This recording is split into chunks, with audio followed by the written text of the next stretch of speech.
Hello.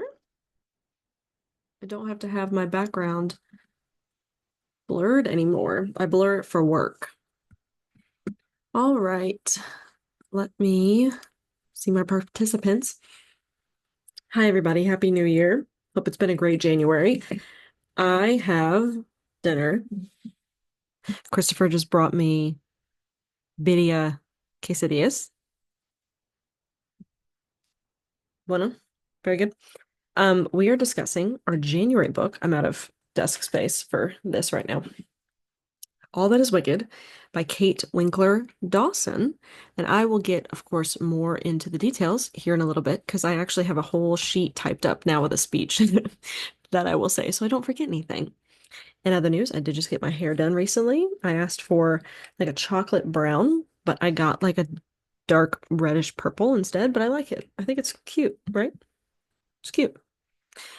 So one thing I am implementing starting this year is letting Patreon people get in the Zoom calls first.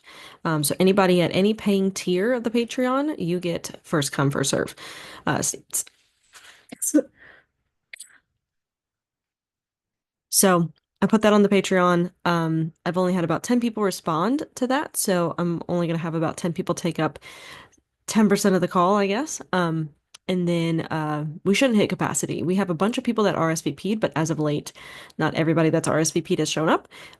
So anyway, I will be sitting in here with some Patreon members to begin, and then about 10 minutes till I'll go ahead and get music playing and everything, and then live on Instagram and all the other stuff. But that's not what you're here for. You're here because you missed the Zoom call and you are wanting to see us after the fact. In that case, welcome. I've been really bad about uploading stuff afterwards, so I do apologize for that, but I'm going to go ahead and eat my dinner here, and look out for people who are Patreon people. So I will see you in a bit. What would I do without Britt? Thank you. If you're new here, hi, welcome. I'm Patricia, but everybody calls me Patches. Whatever you want to call me. I don't care. Pat, Trish. My aunt used to call me Petranka. Doesn't matter. Whatever variation of Patricia you can come up with, I'll let you do it. I'm the owner and host of this little macabre corner of the internet, and this is our January meeting for All That Is Wicked, a Gilded Age Story of Murder. I say this little bisection so many times you'd think I would remember at this point, but I don't. A Gilded Age Story of Murder and the Race to Decode the Criminal Mind by the one and only Kate Winkler Dawson. And at the time of us reading this, this was her latest book, but she has yet come out with another book that I would love to read at some point called All Sinners Bow. I think she knows how to write a really good title. I don't know about you guys. So as you heard, this is being recorded for YouTube. Thank you, Britt. For those who couldn't make it tonight, I do upload these to YouTube. However, you might have noticed that the December meeting is not up on YouTube yet. That is on me. I will do that. I apologize. And again, if you're returning, welcome back. We love to see your faces. Thank you so much for being here. So for those of you who don't know, this is kind of how the book club started. We were all a virtual book club, and we discussed these, nonfiction morbid books once a month. But in 2024, we introduced chapters all around the world, which was super, super exciting. I personally host a couple in the Piedmont of North Carolina area, Charlotte, Belmont, and Mooresville. So if you're in any of those cities, come and see me. They're at different bookstores. And I will put here in the chat, let me copy and paste this, our website, so you guys can check it out. And from there, you just click on Find My City. And if you don't see your city, you can request that yours be added. I am behind on checking the Google form. I needed to do that. I'm sure some people have requested their cities to be added. It's a little bit of a process. And at the moment, the person that we had in contact through the book club's website, unfortunately, no longer works at book clubs. So the process is a little bit slower. I do apologize for that. So if you want your city to be on the list and if you want to host an in-person meeting, please fill out that Google form and I will get to it as soon as possible. Okay. Also, speaking of chatting with friends, we do have a Discord. I will put that in the chat as well. That link will expire in 7 days, but if you miss it and you need to rejoin, it is our pinned tab on our book club's website, where it says like start here with a black heart. You'll find that listed and that link never expires. So we are a small business. We introduced the book club as an LLC recently, and we're in the process of having the Morbidly Curious Book Club trademarked. And that was a process, but it's happening. Very excited. On our website, you will see different ways to support us. And one of those places is the Patreon. And as I mentioned on the Discord, I'm implementing that Patreon members get first dibs on a spot in the Zoom calls, which we were doing tonight. I hopped on at about 6:30 and let people in as they come. And then also on the book club, the Patreon, we do have an exclusive book club called the Morbidly Curious Fiction Edition. Starting at just the $5 level, you can attend a private monthly meeting where we chat about a morbid topic in fiction form. And that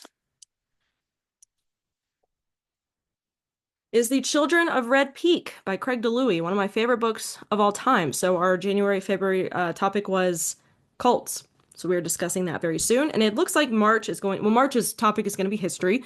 And it looks like we are reading The Reformatory. That is currently in the lead. So I'm very excited about that. And then the link to the Patreon is coming at y'all. Give me 1 second. Copy, paste. All right. So over there's a couple different goodies. We have a giveaway, of course, like I have a monthly giveaway where I spin a wheel and somebody gets a little goodie off their Amazon wish list. Again, priority seating in the Zoom calls, and then this Morbidly Curious Fiction Edition book club. Very exciting over there. And then, of course, in 2025, we introduced the Morbidly Curious subscription box service that I'm working with a local bookstore on, and it's been amazing. Absolutely amazing. We sold out of our January box, but I loved seeing everybody's posts and reels and videos and everything, sharing you guys opening those and going through them. Absolutely amazing. Shout out to my friend Annalise, who's been putting together the stickers and bookmarks for you guys. Love. Let me get that link for you as well if you would like to do that. We are currently taking orders for our March books. And if you guys have any questions, I unfortunately don't have any answers because I don't do any of the shipping or boxing or anything like Fred and June's does everything for me. We are just working together on curating those boxes for you guys. But if you have issues with the way the book arrived, if it didn't arrive, if you accidentally got two of them, if you were supposed to get two of them and didn't get two of them, email them directly or text them. They are really good at responding and getting you guys exactly what you ordered, okay? So let me know if you need any of that information. Just put that in the chat somewhere or yell at me and say, hey, I need that. And I'll send you guys their email. Oh, I'm so glad you love the stickers and the bookmarks. Moving on, more book club stuff. We do have a companion podcast, and I did get the chance to chat with Miss Kate Winkler Dawson about this incredible book. Back in December, actually. We spoke December 10th because she knew she was going to be busy coming up with this new book release. So if you guys want to hear me chat with the authors every month, I do that wherever you listen to podcasts. And this was one of my favorite episodes. I'm not going to lie. She was a complete joy to talk to. When we chatted for like 2 hours and she had to leave, I had like 5 more questions for her, but she had to jump and I felt so bad because I was taking up so much of her time, but we could have just kept talking and talking and talking. And I love when, I have an author that's able to spend some time with me, even though they're busy. They have their own lives.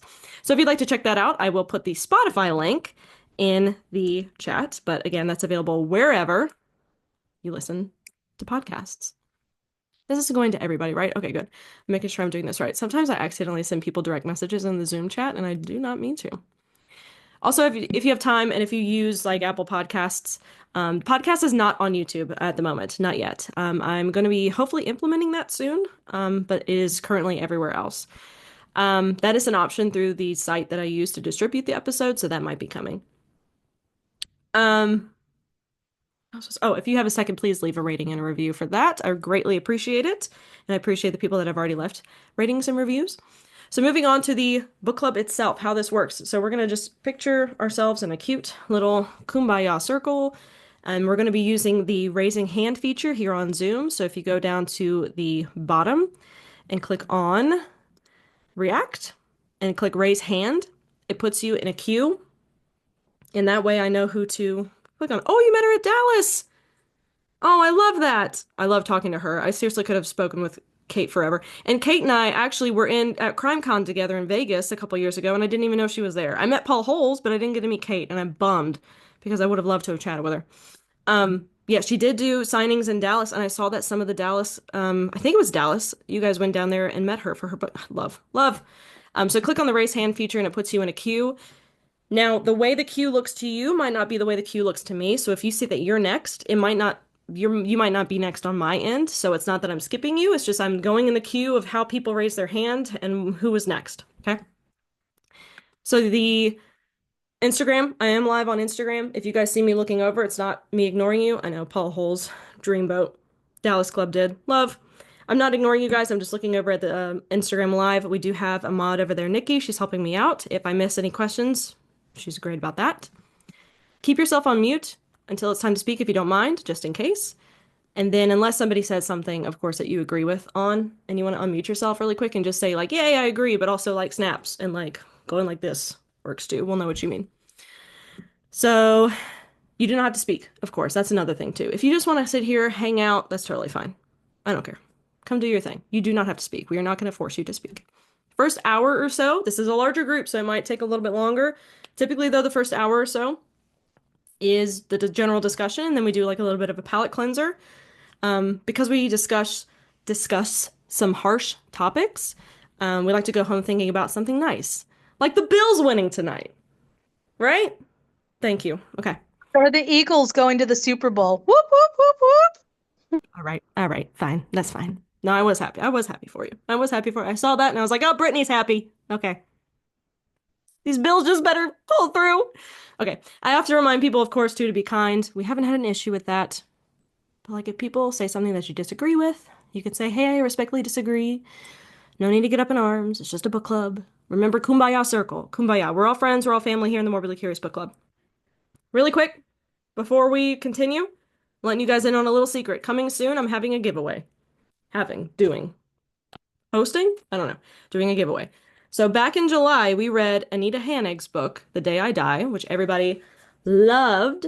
Well, she released a new book called The Death Diary, a guided journal for mortals. I'm trying to show the Instagram. I'm trying to show you guys. Sourcebooks was kind enough to send me a copy for myself and a copy for somebody in the book club. So I will be posting about this very soon. Spotify link you can find if you just type in the Morbidly Curious Book Club podcast on Spotify, you can find it there, but it's also on our website. Yes, Anita Hanig is great. So we will be doing a giveaway for that very soon. And it's just a cute journal with different prompts and questions that you can fill out. I remember her telling me about this when we were recording, and now it's here. I love. Be posting that very soon. Oh, yeah, I don't know. I don't know when I'm going to start it either, but I'd like to start it very soon. It's got some absolutely gorgeous drawings in it. Love. Like a little tree. Cute. Okay. Any questions? Are we good to get started? Yeah. Okay. The book. The book was great, in my opinion. Where's Hank? Hank is. That's a great question, actually. Hank should be getting fed right now. Already, Taylor Swift already decided that the Chiefs are going. We'll see. We'll see about that. The book was great. I was telling some of the Patreon people ahead of time that I am a procrastinator at heart. Go ahead and start using the hand raise feature if you want to chat so we can go ahead and get you in a queue while I spew some nonsense, probably for 5 seconds. I am a procrastinator. I knew I was talking to Kate on December, I think it was 10th, and then I waited to read the book till like December 8th or December 9th. And I feel like if I had spent more time with it and I didn't rush, I probably would have liked it a little bit more.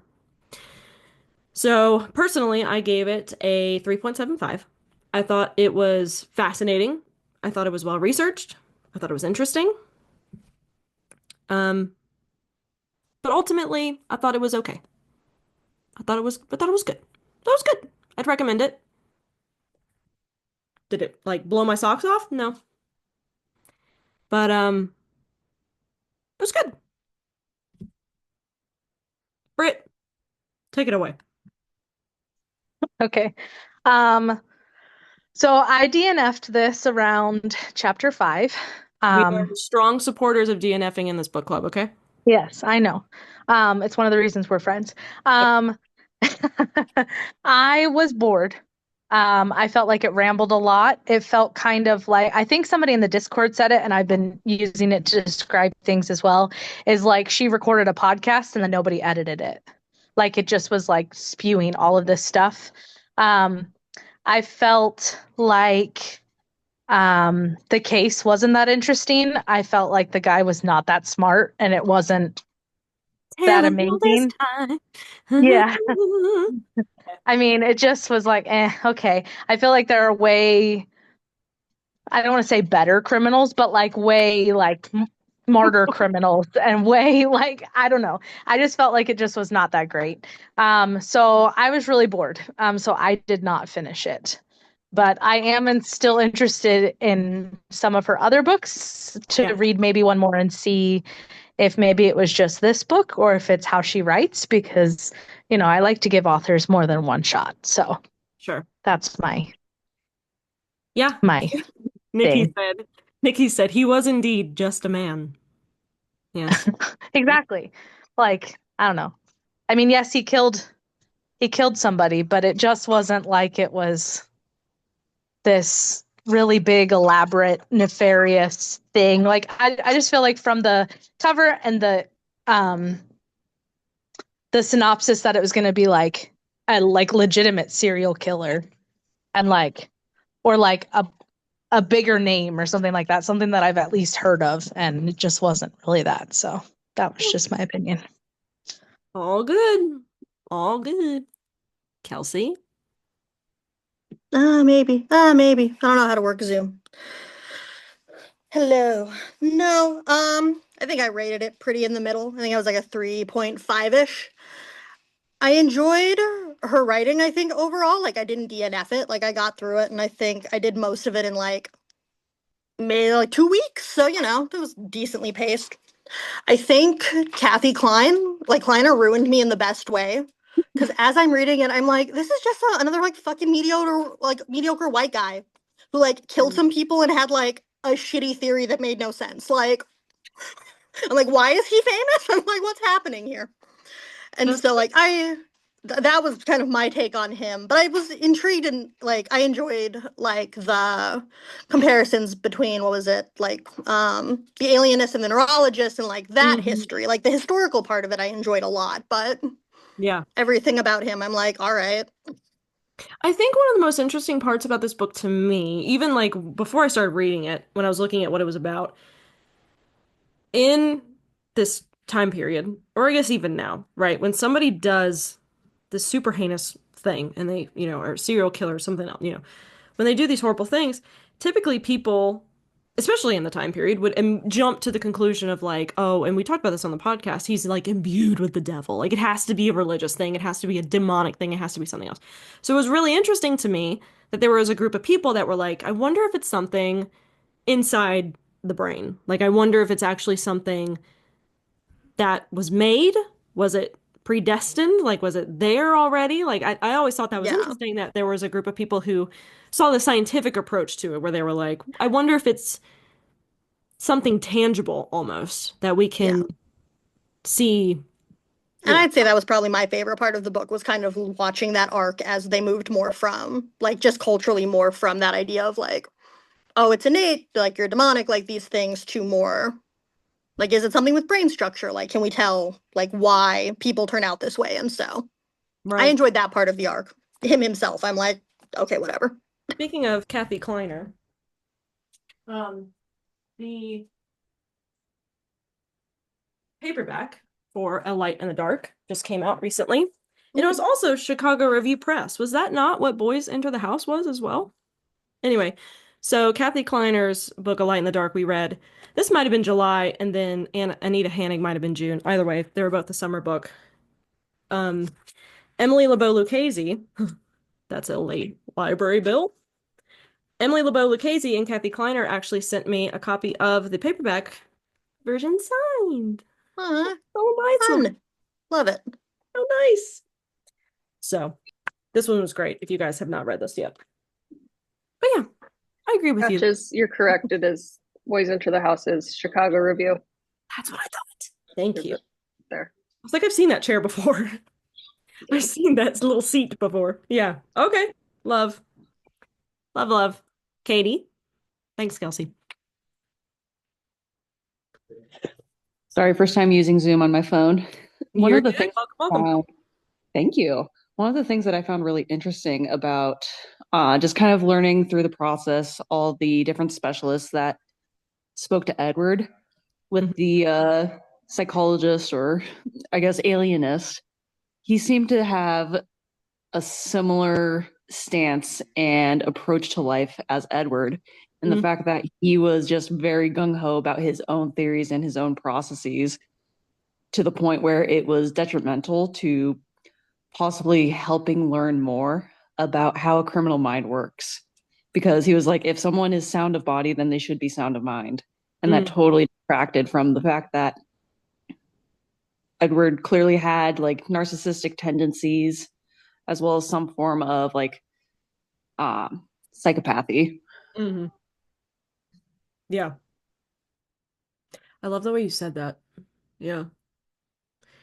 And also good point. Oh, the message is already gone. I think it was Sharon. The lack of science understanding mental illness and how people didn't understand psychopaths was interesting. Yeah. And it's crazy that we never really got an answer for that or serial killers until, what was it? Recently. I mean, Like probably 1960s. so I was going to say 70s, but yeah, it might have been earlier. Yeah. I think it's earlier. I know, Mindhunter. Rest in peace. That is I'm telling you, when I see people on Facebook and just general social media places say like, what's the show that should never have been canceled? I see Mindhunter pop up more than anything else. That show was so good. So good. Thanks, Katie. And Rebecca. Ouch. All right. So I really love this book. I felt like, but I'm kind of a history nerd, and so I loved how she delved into the different elements of what's going on in like the 1850s through 1870s and why, people might have a certain philosophical um idea at that point of time, I also felt like it was infuriating, but I was glad to read about how like all of these people are arguing about like if he gets a moral pass because he's like a smart guy because he's like Yeah. a because he wants to be a gentlemanly scholar and that was like his whole goal no matter what. And I feel like that's really relevant today too as to like who gets a pass on what's immoral and moral based on like how much money they have or how much influence they have or that sort of thing. So I felt like that was really interesting. I also didn't feel like he was a super smart guy, so he was trying so hard to be the gentlemanly scholar or whatever. And I liked that at the end. It's like, well, his brain's at a university, so like, yeah, I guess he got his wish, in a weird way. Yeah. There was a morbid fascination that it kind of ended on, and this was this guy's brain collection, and that at Cornell University, and his brain's still on display today. So What a collection uh, of them.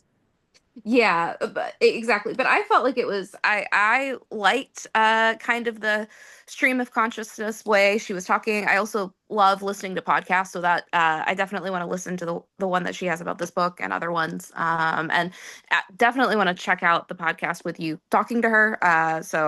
And want to this is the first book I've read by her, but I would love to check out other ones. So I thought it was really fun, and talking about the Gilded Age and corruption and how that might lead people to do some I don't know. I loved it. I gave it like an 8 out of 10. So thought it was pretty fun. I'm so glad. I'm Yeah. so glad. Yeah, definitely check out the podcast. And I need to listen to more of her podcast as well. But yes, I too have all of her books now, all four of them.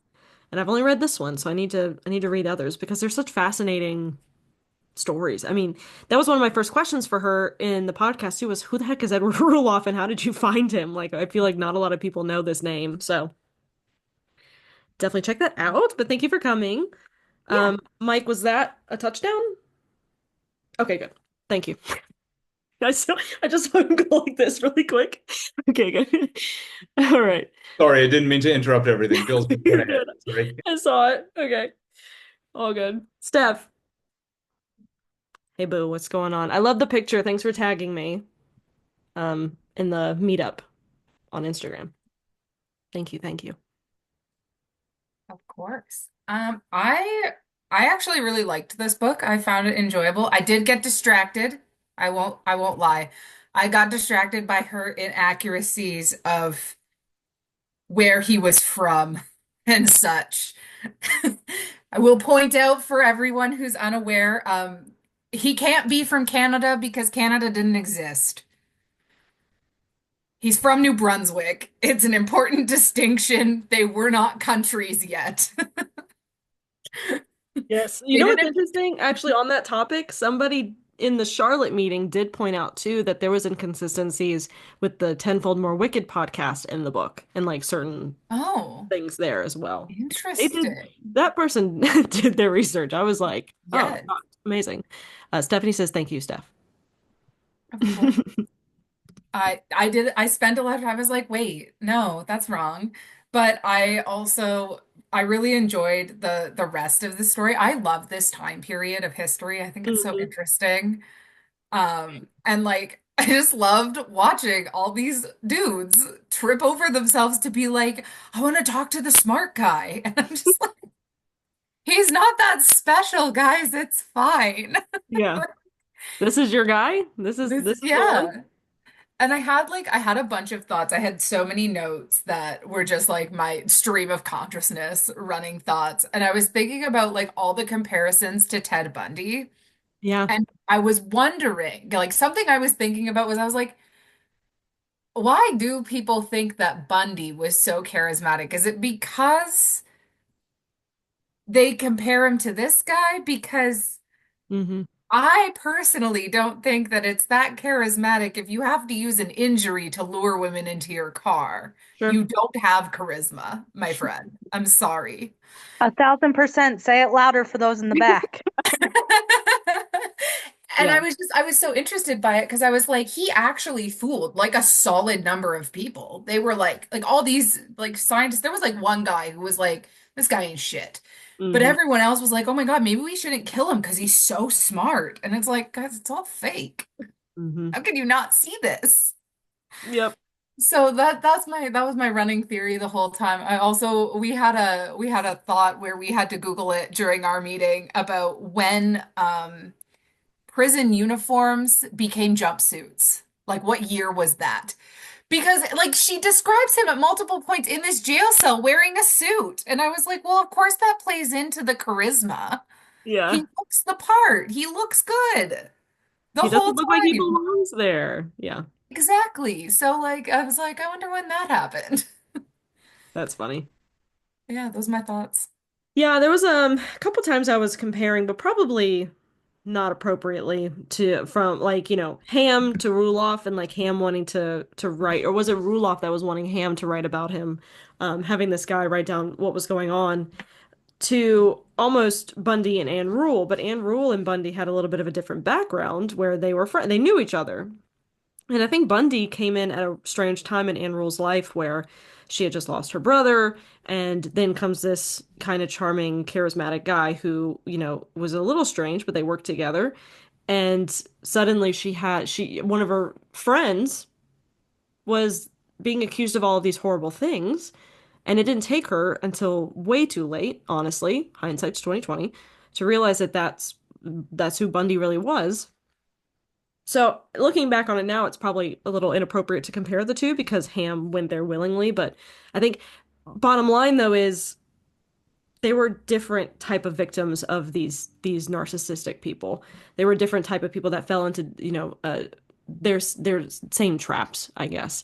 But there was a lot of comparisons to Bundy, and some people like that, some people didn't like that, where they were like, I just don't feel like that's appropriate. And of course, too, we can sit here and we did this in A Light in the Dark too, where we were like, I don't know how anybody could find Bundy attractive. I don't know, and it's like, well, I it's a different time. That I don't know. We weren't there. He could have been very nice. He could have been all these things. We just don't know. We weren't there. We didn't experience that. So, it's hard to say. Of course, looking back on it now, we'd be like, this guy, this is your guy. This okay. Especially with Bundy. Like we look back and we're like, okay, this guy, all right, choice is a choice. But Hindsight is 2020. yeah, we're gonna Also, have that I every will time. say, if you want to look into it, Yes. I read a book at the end of 2024 It is called Fans, and most of it's very positive. It's about like the psychology of belonging and such things. But there is a chapter about fans of serial killers and other like the like school shooters come into it too. They talk a lot about the guys who did Columbine and how Mm. they have like a massive fan club. And he kind of talks about like what is the psychology that makes people super interested in being fans of different serial killers and people who commit crimes. And it's so fascinating. A Journey into the Psychology of Belonging. I think that's the subtitle of it, yes. Interesting. Okay, I will be ordering that immediately. That looks great. On the front, it says Barbs, Deadheads, Whovians, Furries. There is a lot about furries, fair warning. I learned way more about furries than I ever needed to know. That's so interesting. Okay, good to know. It's by, it says unknown author on Amazon, but his name is Michael Bond. Interesting. Yes. Fascinating. Thank you for that. Yeah, somebody in the Charlotte meeting too, we were going around talking about what we were currently reading, and somebody mentioned a book that they were reading called, I think it's called The Muppets Go to Moscow, where it's like about a woman who was pitching the Muppets show in Russia, or I guess the Soviet Union. And apparently it was very good, and I also want to buy that. But I have purchased way too many books lately. Mike and guest. Welcome, welcome. Hello. Hi. I'm the mic. That's Amanda. She's guest. She's guest. If you see weird things on the keyboard, she's running the keyboard tonight, not me. I want to start thanking Steph because Amanda has been ruthlessly making fun of Canadians and me by proxy. Canadians own Edward Ruloff. Yes, yes. My cousin. He became my cousin somehow. Yeah, right. And I had to point out that he was, by the time he was executed, he was technically Canadian because Canada became a country in 1867. He was executed in 1871 or something, right? So yes, but when he committed the crimes, not a Canadian, a New Brunswickian. Thank you, Steph, for that, because I absolutely just took your message and went like this. Ha ha! Right. Like the book quite a bit. 4.25 out of 5, 4 and a third, 4.5, somewhere in there. I really think, like, I agree with like all the commentary. Yes, he was kind of a slightly better than mediocre white man at the time. He's not as interesting as a lot of the other people. He's not the genius. He's a narcissistic son of a bitch. He's not a good guy, obviously. All the But things. I really think Kate started with a wow, that's a really big brain in a jar, and it's an interesting story. Like, started at that point and then dug and dug and dug and dug, and then the book came out of that. So to find out that, he wasn't the genius, his entire linguistic theory was poppycock. It didn't bother me. I finished it. I liked it. I didn't like it as much as some of the more historical ones. I like the Cemeteries book. I like the cannibalism one, things like that. Yeah. But I really enjoyed it. Yeah. So, but I do agree with. And we had a lot of conversation about Brock Turner, which has been mentioned in the chat here. Amanda graduated from Stanford, so like whenever Stanford comes up and Stanford swimming, we think about Brock Turner and all the shit that he did and the fact that he was not punished. Right. By Alan now. Yes. Alan Turner, wherever he I'm lives. gonna spread his name. Yes. Yeah, please. And he's just these white dudes get away with just so much murder because they happen to be white dudes. And yes, I understand that's my privilege and so on and so forth, but it doesn't mean I have to like it. So there was some discussion about that in the house too. Have you guys seen the movie Promising Young Woman? I haven't. Very much on those vibes that like a promising young man was like spared punishment, and then later in life he gets a visit from her best friend of the girl that he raped, and it's amazing. The movie is just like cathartic to see. It's a very good movie, yeah. Yeah, somebody too was talking at the in the Charlotte Club about watching Thelma and Louise again. Hmm. That's a hard watch. That's a hard watch Yeah, for I remember sure. seeing it way back when. Yeah. Um, yeah, please keep spreading Alan Turner, whatever. He Yes. let him have no peace. Let's No, Exactly. He will have no no. peace. And no. Stanford has done so much good for the world, Mhm. beyond athletics and all that. I mean, they're top flight university, produced a lot of whatever Nobel Prizes in medicine and this and that and the other. And they also produced that pile of human garbage. Mhm. So, yes. One of my favorite books last year was called Carrie Carolyn Coco by Sarah Gerard. And that, if you look at the reviews, I'm one of very few people that liked that book, and I don't know why it has such negative reviews, but essentially same thing where, boarding school type college kid does something horribly wrong after graduation. They're out in the world and whatever, but for some reason, like the dean of that college and like all these people that work at the school are suddenly defending the murderer, like writing to the judge and everything, and you're just like, how? I can't wrap my head around this. Like, why does this happen? A young woman was murdered. Why does this happen? So, um, what did you, I know we talked briefly about this, but I'll go ahead and throw out this question too for people who are also in the queue. But what did you think about the shifting perspectives almost of her in Edward's mind very periodically, where she was almost talking for Edward about how brilliant he was and how I'm this and that and the other? Did that work or nah? Jarring, Yeah. jarring at times for sure. Yeah, and I think I made the comment in the Discord. The quick shifts in perspective is one of those things that just like sort of gets me. I like, and maybe it's the way my mind works, whatever, as much as it does work. If a perspective is going to shift, I like a chapter break. Like Mm, here, we're reading Red Beak right now, right? And the POV changes, but it just changes from chapter to chapter to chapter, rather than in the middle of a sentence almost. Like she goes from, being outside, like Ham's point of view, right into Rulof's brain in mm, just seconds. And it was disconcerting for sure for me. yeah.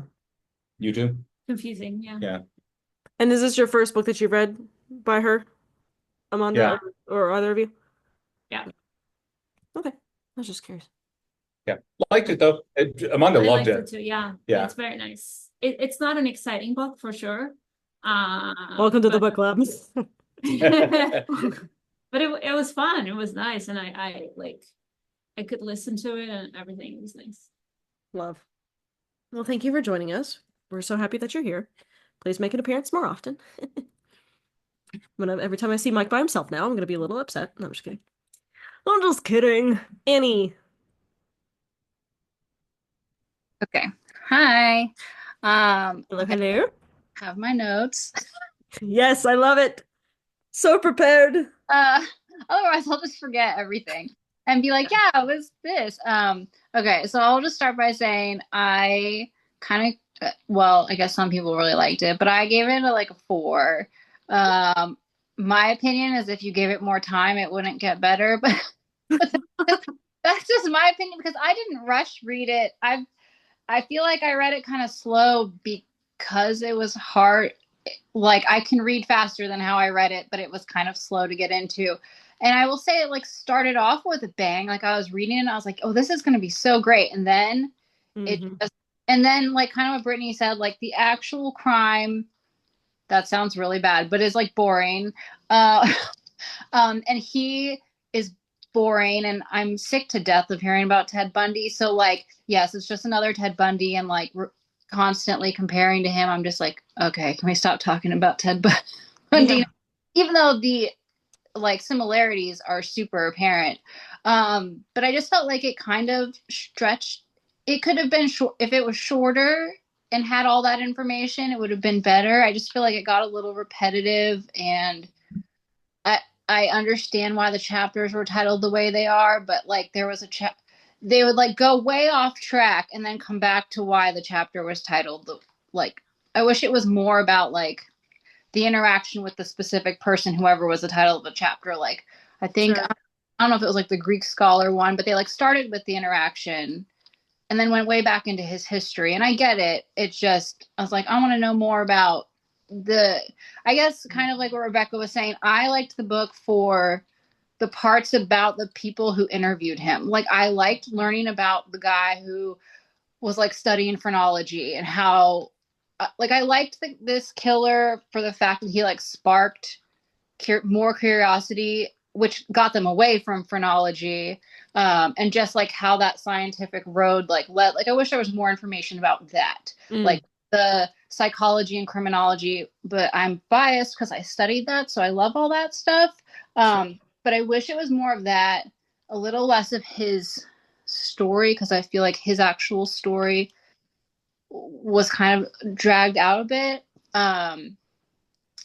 What else did I say here? Okay, so I did think it was funny. I think there was one part where they said like Edward studied phrenology. I thought it was funny that the criminal was like trying to study criminal theories.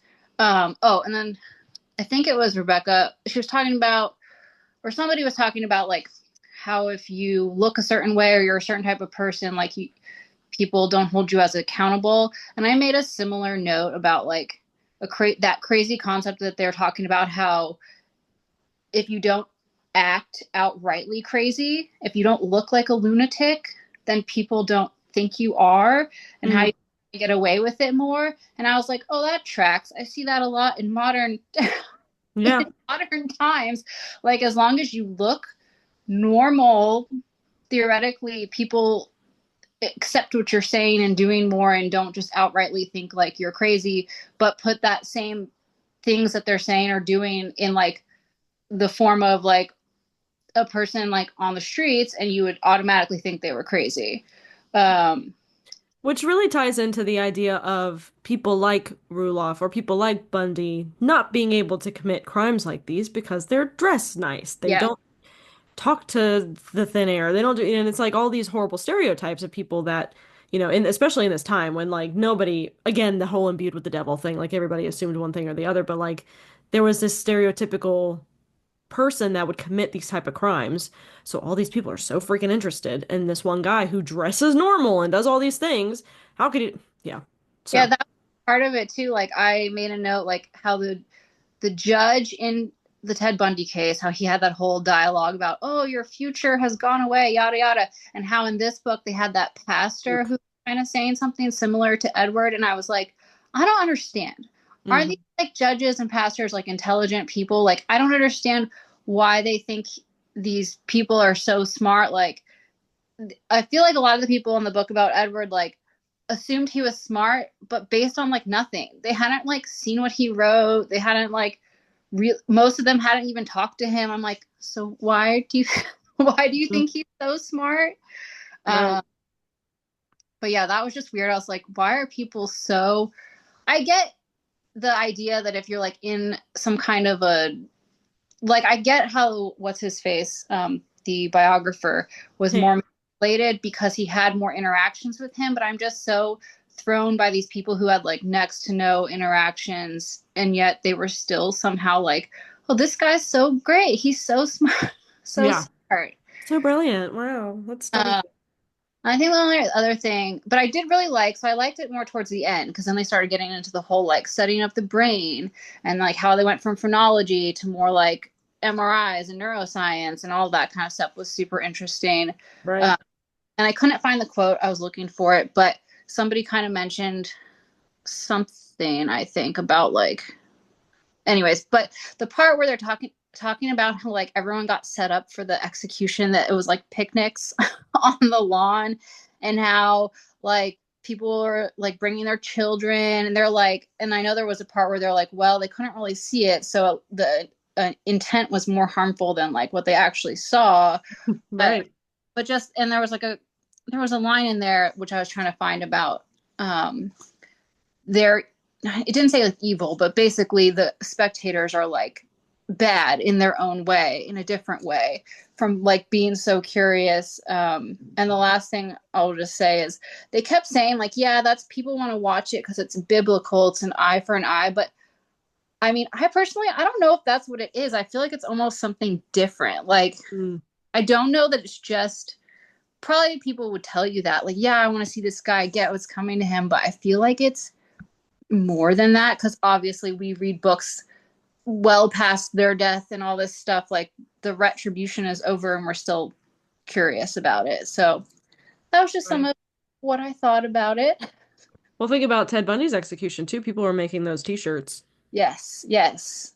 That was crazy. Wild. Love it. Thank you as always, Annie. I appreciate you. Speaking of chapters, we also have Morbidly Curious Triangle Cam here, representing Raleigh area. Hello. Hi. If you're in the Raleigh area, go see Cam. Yeah, we are having our meeting for this book on this upcoming Friday on the 31st. So, Love. I'm looking forward to that. I really liked this book. This is the first one that I have read by her, but I'll be reading the others. I'd actually heard of Edward Ruloff before I read this book from another podcast. So I was already pretty interested in his story. I cannot remember the other podcast that I heard about him from, but that was partly why I was so excited when I saw this one on the list, because I had heard about him before. I didn't really mind the like POV switching in the different chapters, kind of going back to his story. I kind of took it more as he was meeting with these different people and each different person got a different story about Edward's background. Yeah. However, it would serve his own gains. I really liked the way she kind of peppered in a lot of facts about psychopaths and psychopathy in general. And I really I think it, for me at least, made it more clear about why, the phrenologist gets one perspective and the Greek scholar gets another perspective. I think one thing that has been interesting to hear from everybody else is how everyone's like, he was just a normal guy. Like, why are we giving him so much grace? Why do we, why is there even a debate about like, is he smart enough to be let out, or is he more like valuable alive than he is dead? Like that kind of thing. I think for me, I never thought that, because I think for me, it was like, oh yeah, these are the conversations we have about white men regularly. And so for me, it wasn't surprising that like people are debating if he is smart enough to be let out, or even why people were, they hadn't really met him a whole lot, but they were like, he's so smart, he's got to be so great, blah, blah, blah. Like, yeah, he's a white man. There is a level of grace that you are given. There is a level of charisma that you are assumed to have if you are a white man.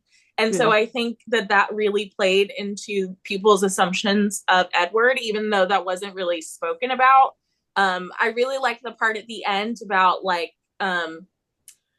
how phrenology and everything kind of evolved into neuroscience and into how I really like how things can kind of start as junk science and turn into something that is actually based in fact and process.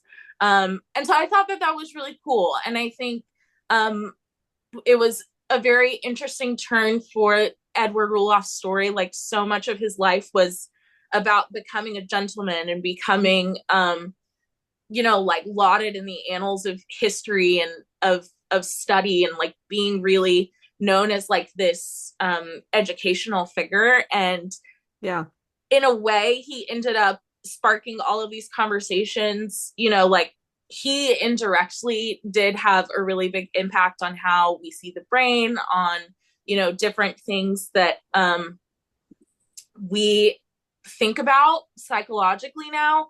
And I think that Edward both benefited from racist science, and I think he also led to the debunking of racist science, which was something that was really interesting to me. Just the unintended consequences overall of someone who was very mediocre, who in the grand scheme of things was just a guy who like could not handle himself and committed crimes, and pretty vanilla crimes if we're being honest. But there was such a level of I feel like naivety in that time, that he really benefited from the assumptions that were made of people like him, and then those assumptions through scientific means then led to those assumptions kind of being debunked. So I really liked it. It was a 5 out of 5 for me. Like I said, I'll be reading all of her other stuff, and I'm excited to discuss with the chapter later this week. Hell yeah, Cam. Snaps from Cam. Amazing. Agreed. Amazing. I was gonna say something and I've already forgotten. Hmm. Can't remember. Oh, it was somebody in the chat mentioned the Black Angels, which was it is one of our highest rated books that we've ever read for the book club. It is Maria Smilios, the author's birthday today. So I muted myself very quickly when I saw that and texted her because I forgot to tell her happy birthday. It is her birthday. But if you haven't read the Black Angels, please go read that one. Okay, I hope I don't say this wrong. Is it Carlin? Marcy? Carlin Marcy? Yes, Carlin. Carlin, okay. Time. Hello, welcome. Hello. I'll lower my hand. So I actually read this probably like in over the summer because I saw it was on your list and I was doing like a summer.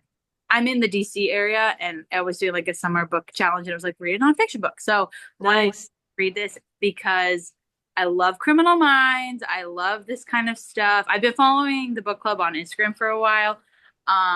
And so I was so excited to read this book.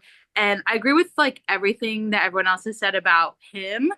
And actually the ending was my favorite just because it got into like which Cam was just talking about, like the repercussions of him.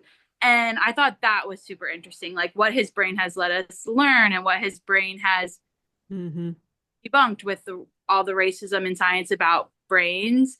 And then I kind of thought the book would be more about how this case turned into like what we know as like the BAU and stuff. Like I really wanted more, I guess, how it's had present day impact, which is what it got into at the end.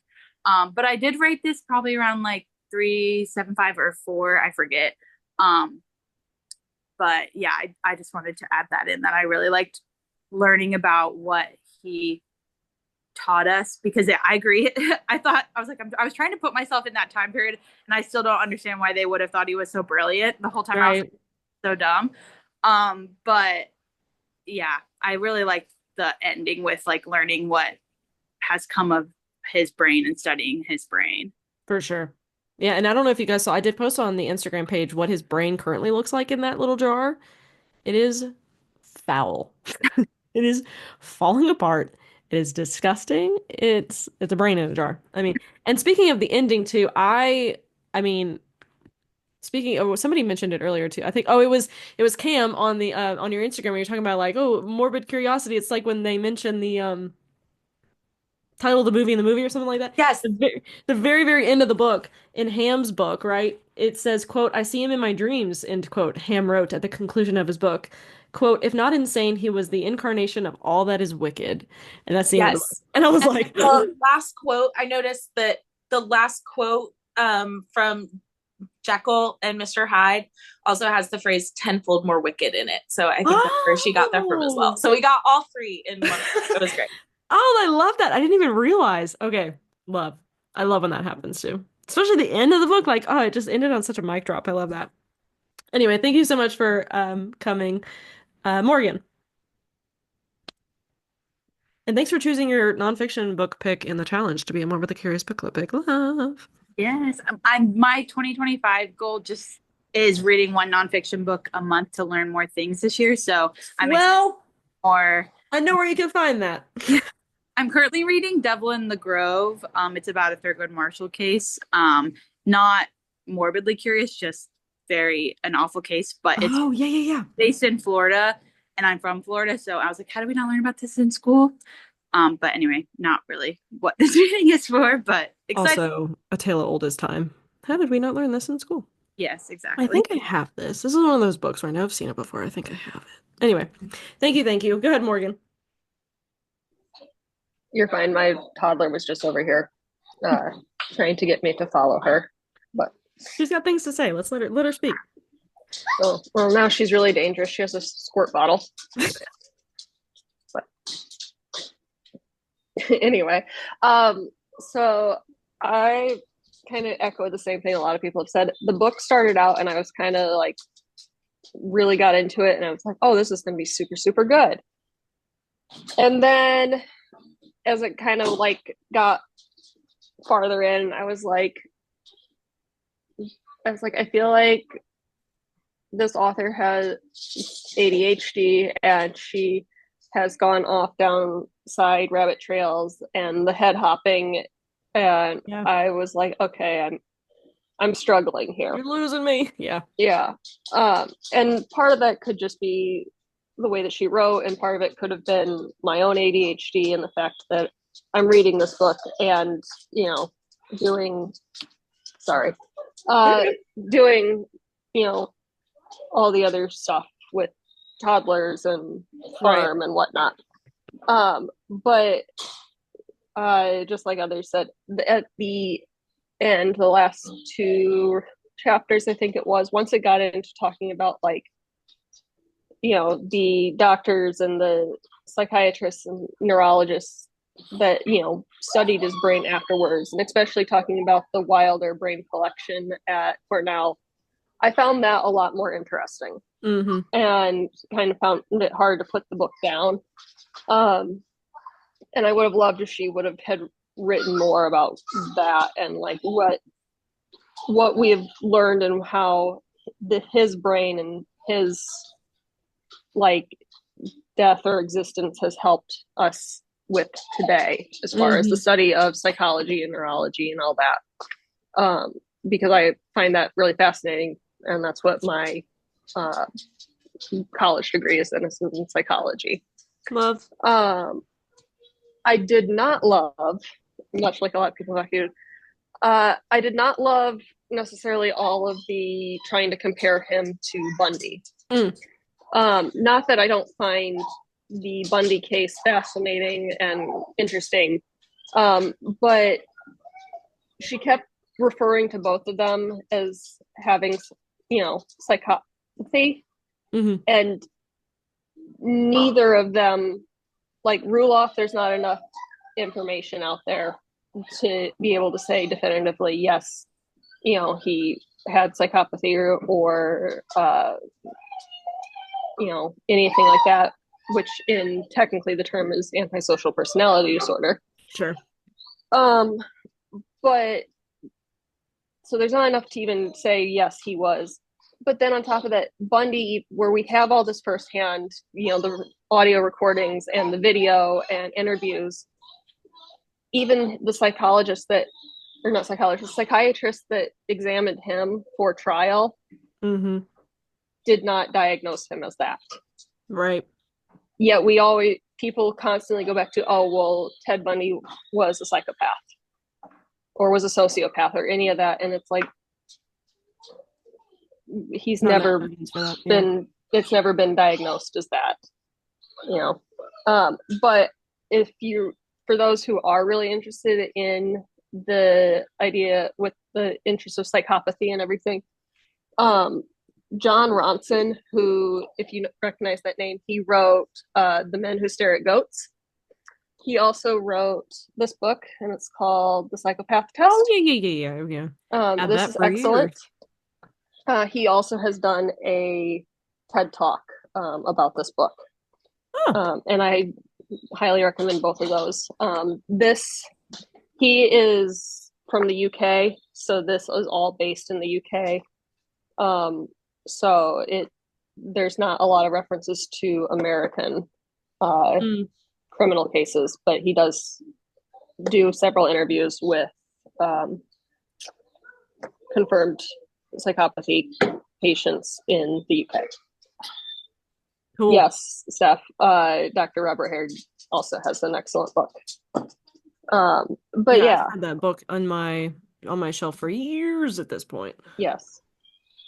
I don't have a physical copy of it. I listened to it though. But yeah,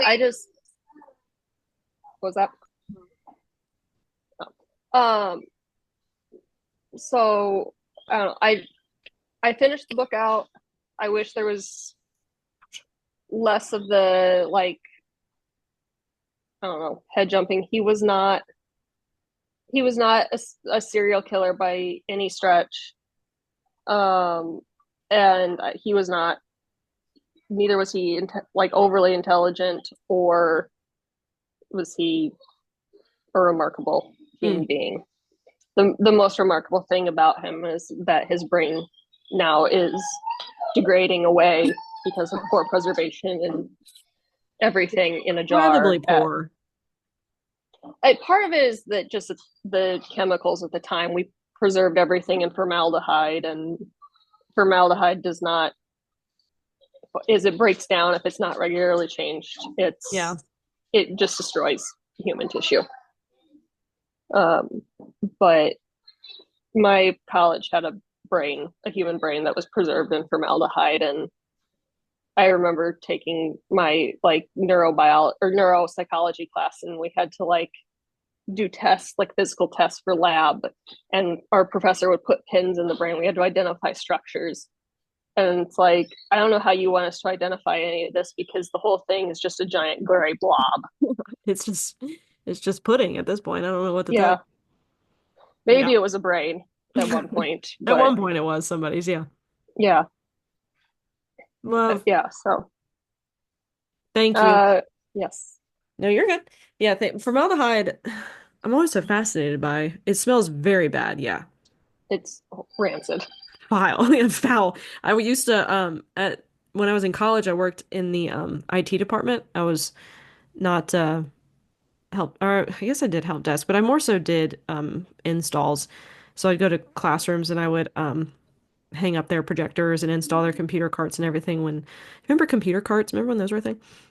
Anyway, so we had a van, like one of those just 15 passenger vans with those seats out, and it reeked, and we were trying to figure out why it smelled so bad in there. And, a bunch of the IT guys are making jokes about, all the stereotypical like sweaty IT guy jokes. And I'm like, no, this is something else, dude. This is bad. And finally, one of the higher ups was like, oh yeah, so Western Carolina University, where I went, has a body farm, and this used to be the body van where they would transport. And I was like, I knew it. I knew something was off, man. This is not just bad. So this is something else. This is really. So I used to have to work in the Was that the same body farm that Patricia Cornwell wrote about? I The one don't in North Carolina? maybe because Western Carolina is one of only a handful of schools that has a body farm. And no, I did not get to see it. And don't ask me why I didn't study forensics when I was in college, because I would have gotten to do that. Yes, travels up to North Carolina to investigate a murder. Maybe. I know it's in Tennessee. Tennessee, yeah, that's what I was gonna say. Yeah. There's one in Tennessee. There's one in North Carolina. There's one in Texas, I think, as well. But yeah, there's a couple, but they're super hidden. Obviously, they don't want a bunch of college students finding out where the body farm is. As you can probably imagine, that would not end well. But yeah, I should have studied forensics. I should have. I regret it so much. Anyway, moving on. Molly, I have questions. First of all, thank you so much for coming.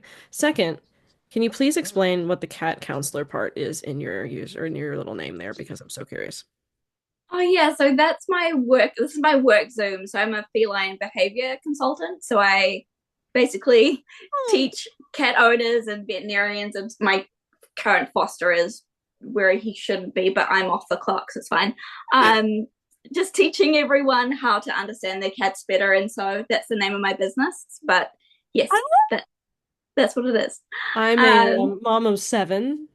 Yeah. Kitties, so I saw that and I was like, please tell me what that is. Welcome. Anyway, go ahead. So this book was a bit like a brain salad for me, but the autism side of me was like, I can get with this. And so I devoured it in about 2 days. Wow. And I got to the end of the book and I was like, God, you're a boring man. Like, oh, you spent your whole life reaching for austerity and validation of other men while being a coward and stepping on others and manipulating them. And at the end of the day, you died and your body parts were the most important part of you that people valued at the end of the day. And I found that, like, I was just like, okay, I was expecting, you know, a little more from you in the future talking. But also for me, it was just crazy for me, his whole life, how his ego, when it was not hobbled, allowed him to just ruin people's lives and manipulate others into making his life better, or going towards, you know, academia and being a gentleman, or what society valued at the time.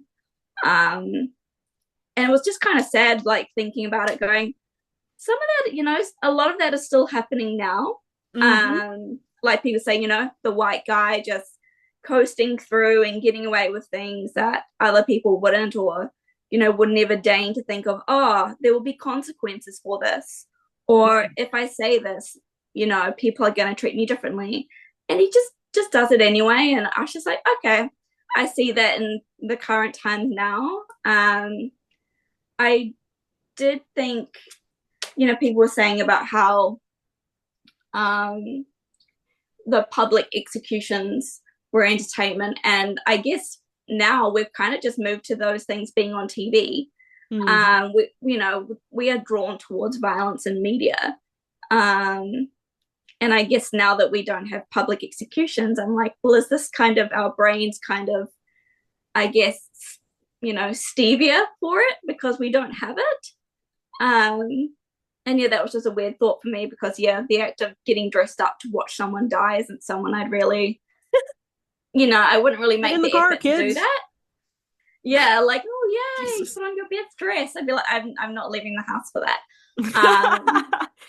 Right. But yeah, that was weird to me. But I did enjoy the kind of race of the different, you know, experts of the time racing to use this guy and his novelty to push themselves further in their fields of political gains and things like that. And that was interesting as well, just the stepping on top of one another and what is right for their own, I guess, means.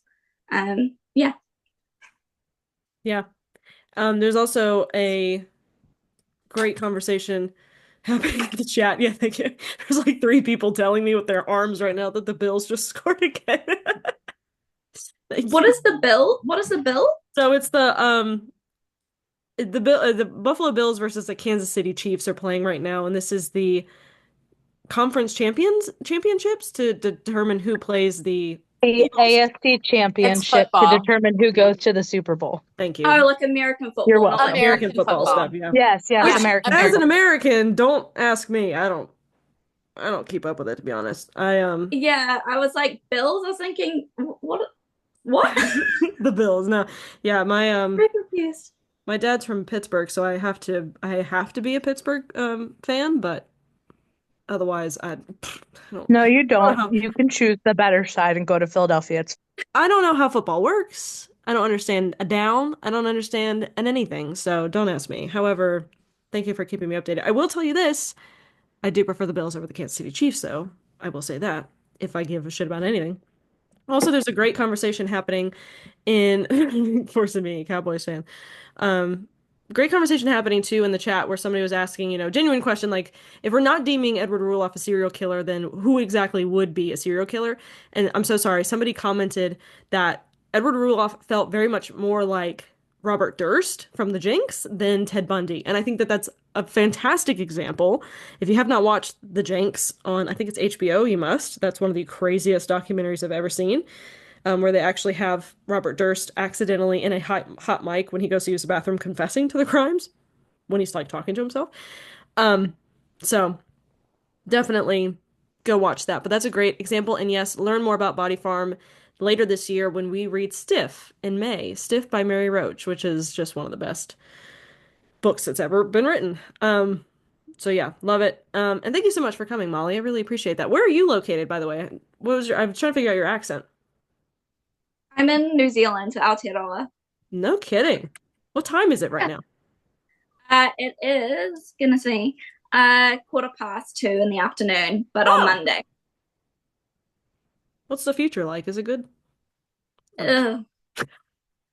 New With Zealand, maybe. I cats. don't know about America, but love it. All right. Well, thank you so much, Molly. Thanks for attending. New Zealand. That's the first Okay. New Zealand. I love that. Oh, All yeah. right. Taylor.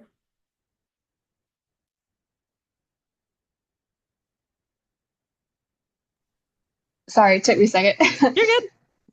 um, Kind of echoing what everyone's saying, like I thought the crimes were boring. So I went in with a much different like expectation about what this was going to be. Like when I was hearing sort of like, oh, like the first mine hunter serial killer, I was expecting something more like salacious, like the all of the kind of like big names are usually people that committed crimes for their own gratification. Mhm. And I don't think that Edward was doing it because he like wanted to kill people. I Right. think it Yeah. was more like they were just inconveniences. And Totally. it made him seem almost like a mission based killer sort of. And his mission was this manuscript. Um I mean, ultimately it was his ego, but I think he really kind of bought his own press and thinking that like this manuscript is going to change the world and therefore make him famous and important. But it wasn't about him wanting to kill people. It was just him killing people in service of this manuscript. Right. Completely. So I think that was where I kind of got hung up, is that I was expecting more like I hear serial killer and I was expecting something more like exciting, and he was just kind of like a guy that killed whoever got in his way. Mm-hmm. Otherwise, like the manuscript or her book felt a little bit bloated. Like it was sort of meandering and had a lot of like tangents. Although I did appreciate the connections between um, this sort of like precursor, like proto profiling kind of thing about him being the first, or the beginning of profiling, and to kind of like how that led into modern day behavioral profiling. And so that was interesting. Right. So I ultimately ended up giving it a 3.5. Like I liked it. I read the whole thing. I think some things could have been better, but For sure. And this is a perfect opportunity too for me to rave about. It's a fiction book, but rave about one of my favorite books, called Notes on an Execution, where it has very similar themes to this in a sense, but again, it is fiction. But it's by Danya Kukafka, and it's just fantastic. And also I've got me. been meaning to get to that one. It looks good. It's so Yeah. good. And this also, I think, a good time too to promote The Five by Haley Rubenhold about Jack the Ripper's victims. That was great as well. Just I don't know why you talking about that made me think of those two books, but bloated is a great word for it. For sure. Yeah, I unsatisfying at the same time. Yeah, for sure. Great points. But yeah, definitely get to Notes on an Execution. That book feels like getting hit by a car, but I would definitely recommend it. Oh, wow. Okay, will do. It's great, but it hurts a little bit. All right, thanks for coming, Anna. Hi. Hello. I thought there was a lot of mystery in this book, and I think especially in this time period concerning sex crimes. Mm. So I thought there was nothing about sex really in there. So I thought that was really interesting, and I was wondering if Anita touched on that, or if there was any research done on Edward Ruloff having a sexual nature to his crimes. Um, so I don't know. So when you study the brain, I think it's kind of interesting because it never talks about um, how sex lights up the same part of the brain that whatever, all these other things do. And they talk about the male brain being larger than female brains. Right. So I don't know. I kind of wonder if brain size has to do with some kind of sexual activity, even where the males have this like larger counterpart, obviously, and they have a larger brain with it. And I wonder, it's not something Anita really discusses, I think, because of her gender. But I was wondering, does she ever like touch on this when you're talking with her in podcasts or anything, or discuss Edward Ruloff as like sex No, oriented or anything? Because we it's didn't really touch on that part as much, but I'm not entirely sure because I don't think it was focused on much in this book. But does anybody else have a recommendation on books that do? Because I'm not entirely sure. But no, it wasn't brought up in our discussion. yeah, I think from probably like a male author would might have discussed it more, but I think for Anita it was not something that she wanted to cover at all, probably. I think she just skipped out on sexual nature altogether. But I think that really goes along with the time period too. Possibly. So And then Tori was asking, did he sit in his cell naked often? I feel like that was mentioned once or twice. Anita, yes. I think you're talking about different this author's name was Kate. Anita Hanig was the one who wrote the oh, the death note, the death diary. yeah, yeah, yeah. Oh, okay. Yeah, sorry, No, sorry. you're good. So you were doing podcasts with Anita. I was like, oh my gosh, wait, who wrote this book here? You're The good. Wicked. I did chat with Anita as well, but yes. Kate Was Winkler that as well. Yeah, she was that she was a didn't really talk female? about it though. Yeah, all females. Yeah. Except for a couple last year, but yeah, that wasn't really brought up yet. I'm curious though now. Yeah, you could tell it was kind of like a female voice that didn't really want to touch on sex. But, when you see it's just the male brain is so much larger and you have to wonder his brain is so large, is there some sexual aspect there, or do men not think about sex because their brains are so big and it's all a joke on us? Who knows? I don't know. I don't know. No, I don't know. I think it's just a whole mystery kind of in this novel that is such a whole nother. Level to it, yeah. It's Yeah. possible. So, Thank you. Patches, Tori is not misremembering. They did mention at least a couple times that he sat around in his cell naked. And I feel like Kate didn't touch on like any kind of like sexual motivation, like is brought up a lot with other serial killers, even though Ruloff is not. Just because of the time period. Sure. At the time, that kind of would have been a taboo topic, and would not have been something that would have, Yeah. yeah. I mean, to be honest though, if I was, I guess, sitting in a jail cell about to meet my doom, I'd let shit just kind of hang too. I mean, I'm about to die, you know? If your choice is naked or a suit, I would probably pick naked, to be honest. I love it. Yeah. Suit feels stuffy. Yeah. But also, I love the memes or the jokes that where people are looking at like the mid 1800s, like people wearing three-piece suits and they're like, I know this was not the same weather, the same summer where people are wearing three-piece suits and it's 80, 90 degrees outside. What do you mean?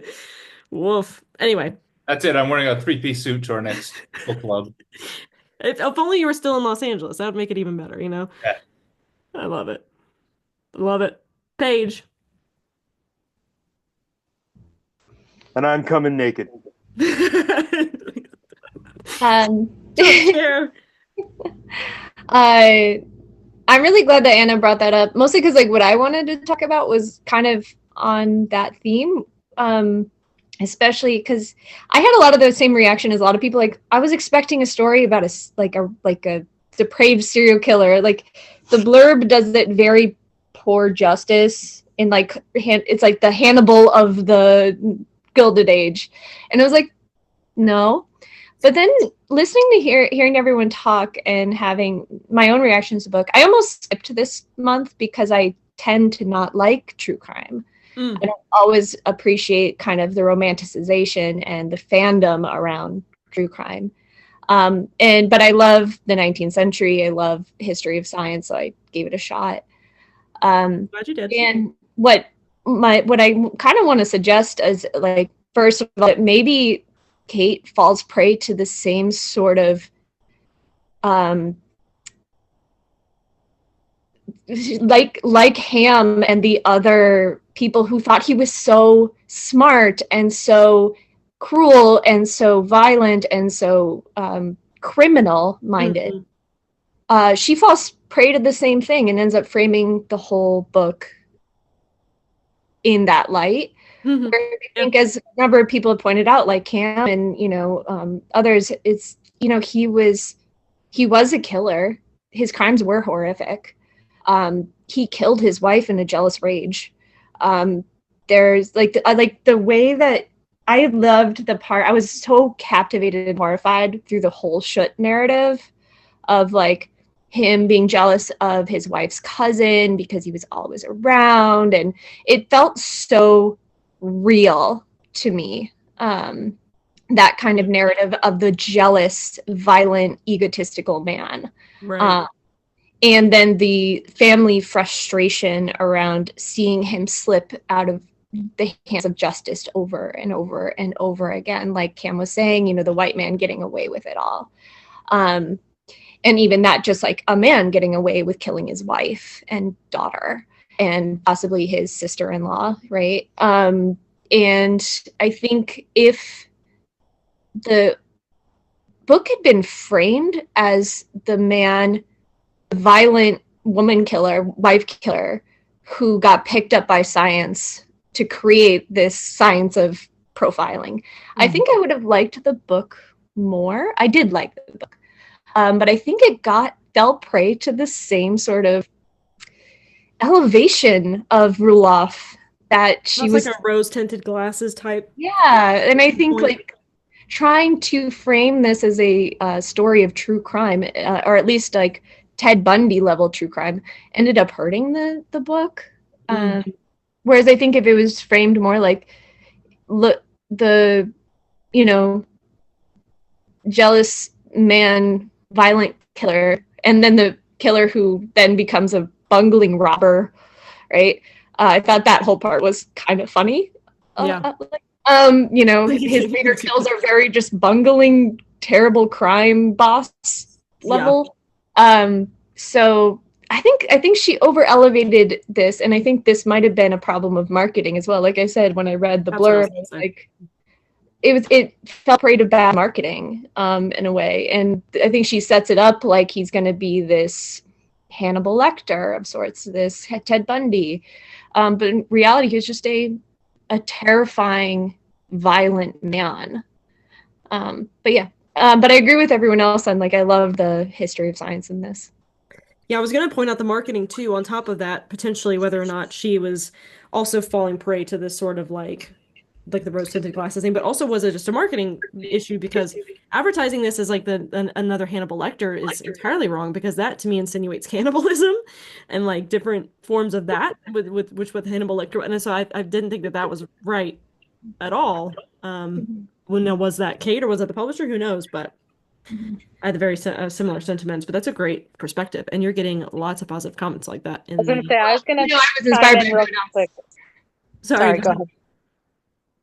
What were you saying, Britt? I was going to say, I was just going to chime in real quick and agree with Paige on that, because I think that's why I didn't like it, is because I was really excited to read this book. Like when you posted this, I bought this. This was the first one I purchased for this year, because I was really excited to read it. And I feel like it's just the way it was advertised was that it was going to be this heinous, nefarious, serial killer. And that's yes, he killed people and he did horrible things and he was an awful person, but it wasn't as calculated and things like that. So I think if it would have been described differently in the blurb, I think it would have had a big difference in how I would have gone in to the book and what I was expecting. Your anticipation would have been a little bit different. Well, it would have been different because I would have known a little bit what to expect, and I don't feel like what she wrote was not what I was expecting, if that makes sense. Agreed. Thanks, Paige. Great perspective. And last but not least, Paul. Hello, Paul's iPhone.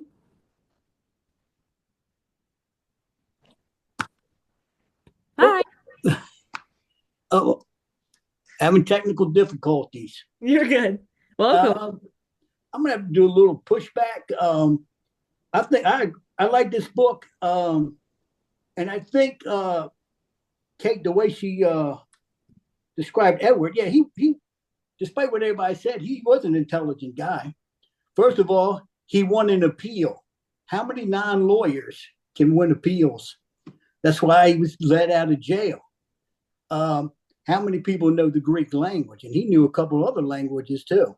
That was impressive. He did learn languages very quick.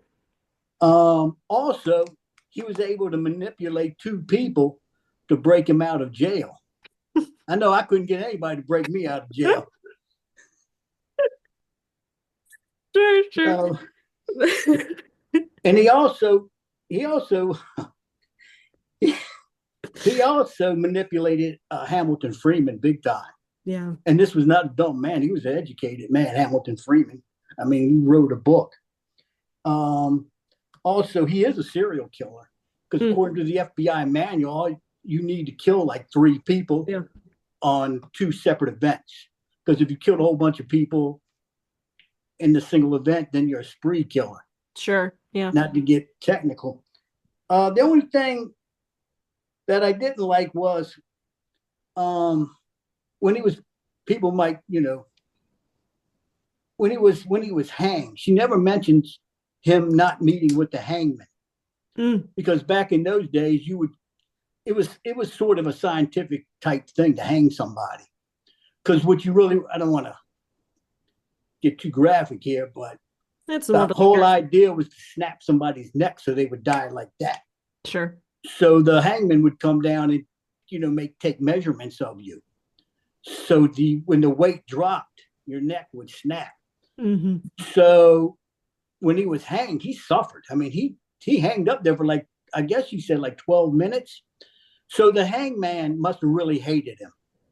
Yeah. Was it on purpose? Yeah.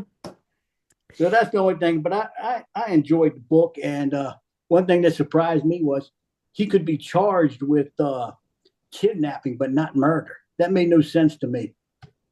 Yeah. I've completely forgot about that. So, and one other thing is he didn't get away with much because he was hanged at the end. It's true. It's very true. And yeah, I think the technicalities or whatever we throw back and forth with the whole idea of serial killer.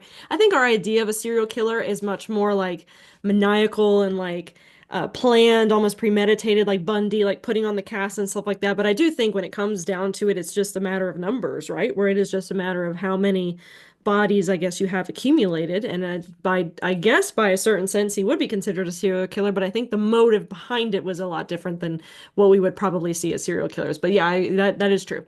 I mean, he's also an awful human being because he killed 2 babies. Mm-hmm. So bashed his wife's head in and killed somebody. They still don't know where she is. That part killed me too. They still have no idea where her body is. Well, that's assuming that he actually did kill Emil. I mean, there is that's true. A possibility that he did, that he actually didn't. I'd bet my house on it. You could be right, but we don't know. Paul, where are you from? I'm from the Washington, D.C. area. Oh, no kidding? Nope.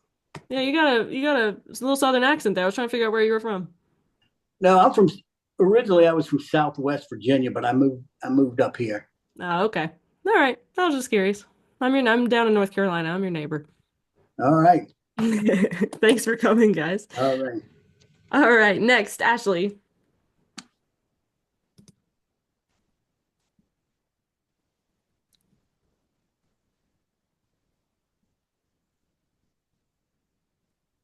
Hi, I don't know if is this working? It's working. I can hear you. We hear you. Can't see you. I can't see myself, so I don't know. Well, we see you. I really enjoyed when they were talking about the Scuts and their point of view of Edward and how he was just so weird. And I also really enjoyed the part where he comes back and everybody knows something is really wrong, and they're like, where is our daughter and our grandbaby?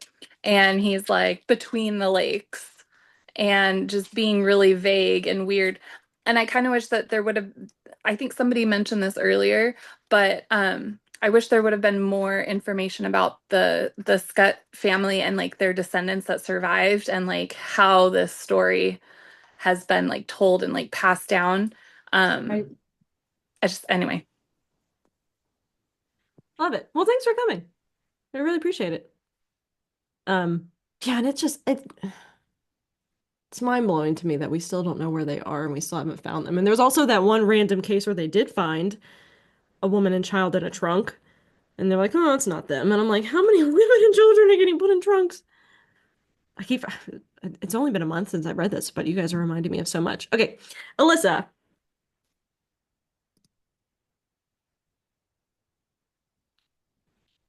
Hello?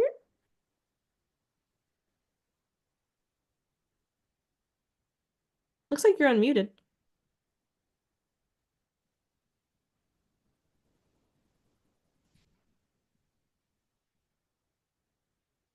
Alyssa, are you there? So we're gonna go ahead and move on to Joanna. Because I don't hear or see you. So go ahead, Joanna, and then we'll go back to you, Alyssa. I hated this book. I thought it was so poorly proofread. There were, I mean, I made a list. tell us. I'm sorry. We can always count on you for your honesty. I always appreciate it.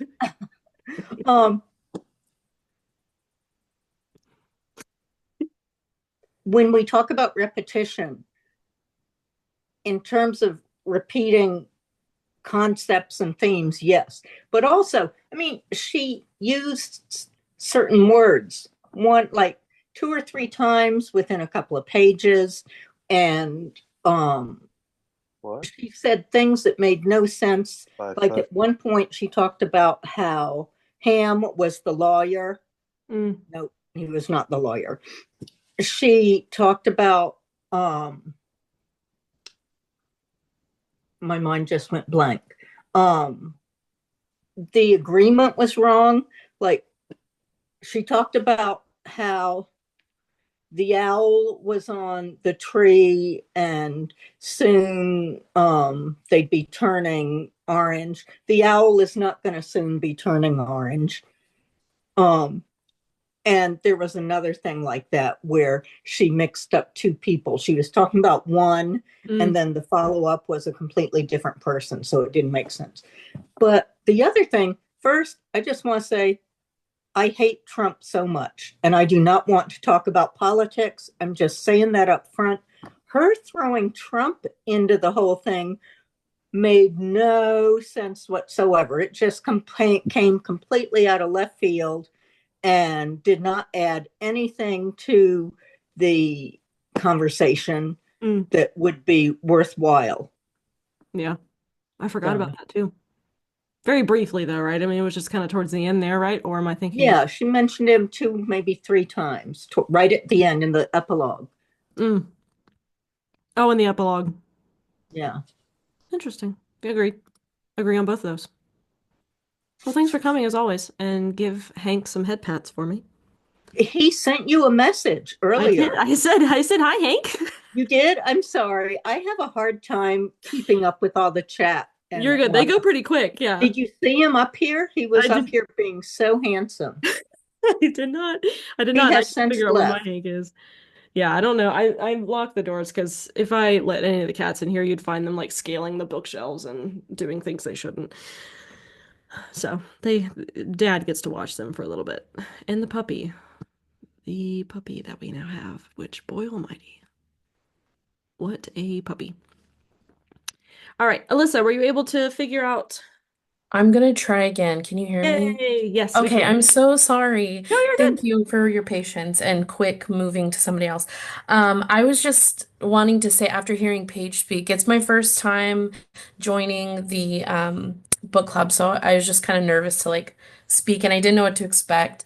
But I took a lot of notes and when Paige was talking about how the perspective of Kate telling the story, echoing what everybody's been saying, I definitely think that this book it had some issues with editing because there were the issues with perspectives changing. It was very interesting to read like a non-linear nonfiction book, and I teach middle school language arts, so it's not common to see a nonfiction told where you're jumping back and forth through time periods, but you're also jumping through perspectives. And so that was definitely something that was a struggle for me. But what Paige was saying, I I don't remember who said it earlier, and I know that what's his name? The serial killer that everybody's like doesn't like. Rula or Bundy. Yeah, Bundy, that guy. Um, I think that from what I got, and I don't know if anybody else did, but I'm curious what I got from reading this, and then when I went back to the prologue, it seems like Roloff was kind of like the Ted Bundy of the 1850s in America. Mm-hmm. And I think that that's really interesting, and perhaps that's why she kept drawing the comparison, Sure. because what else do you draw it to? But then thinking back to the lynch mob in Ithaca and the fact that they waited almost 2 decades to watch this man and an entire community wanted justice.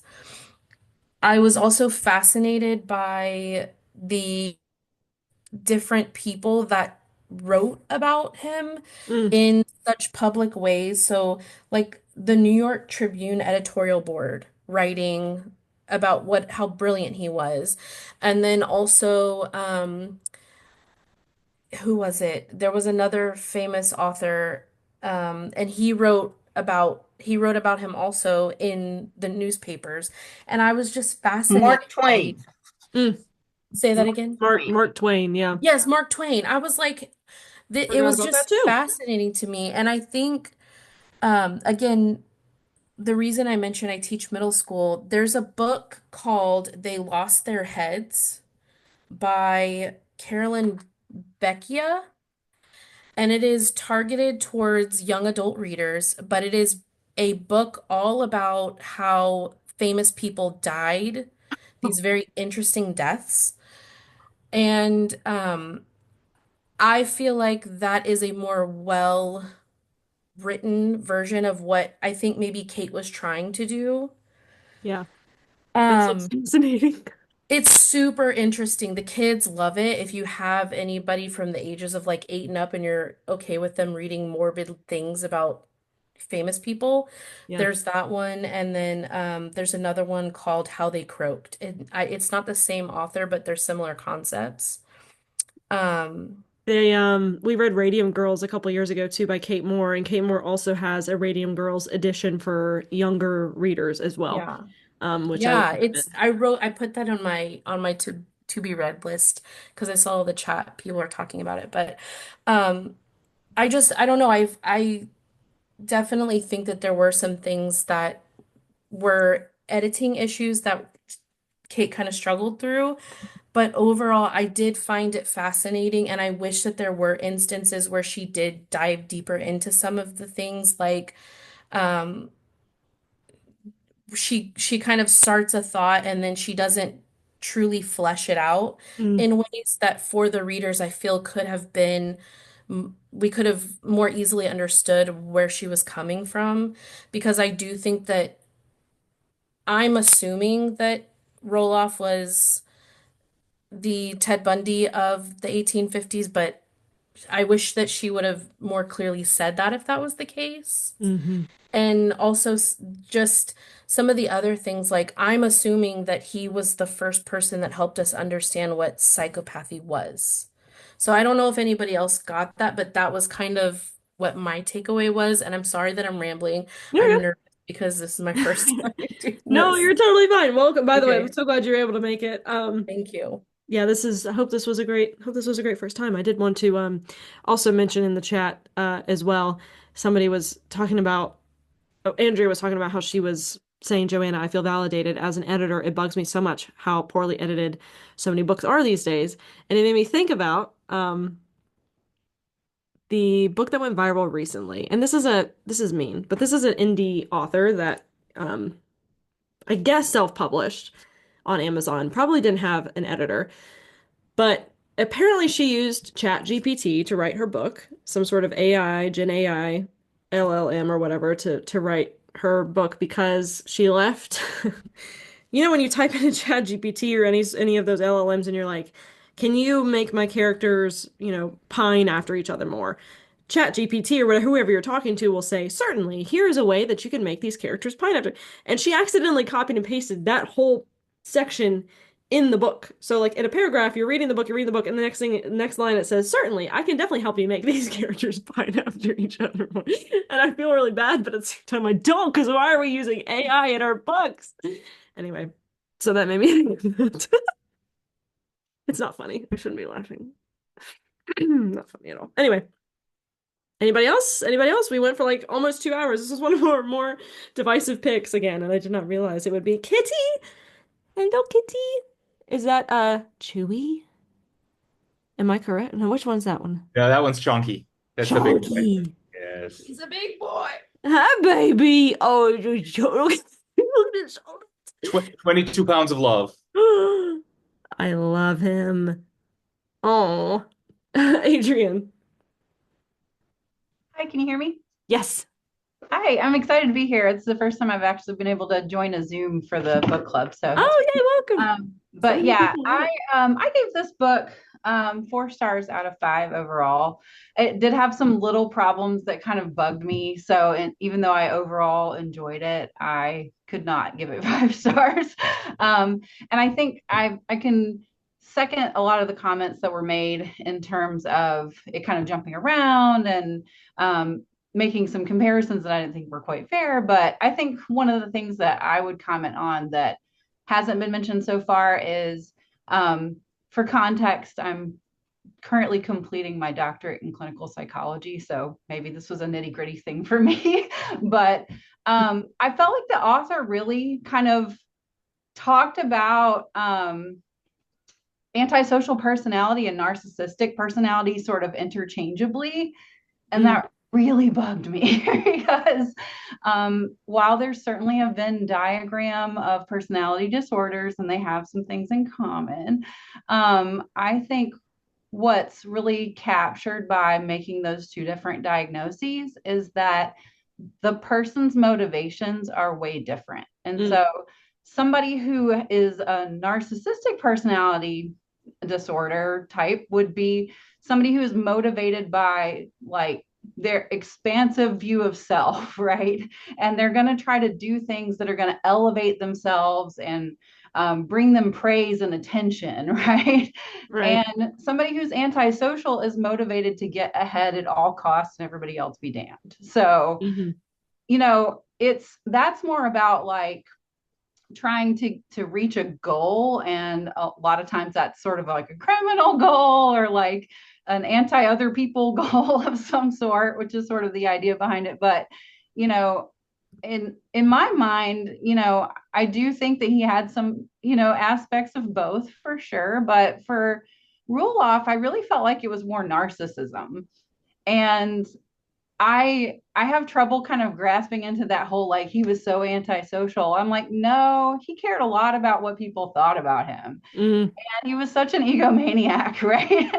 And he was like, I'm so smart and I'm a genius and I came up with this theory and like my main goal in life is for everybody to recognize what a genius I am. And so like that really felt like narcissism to me.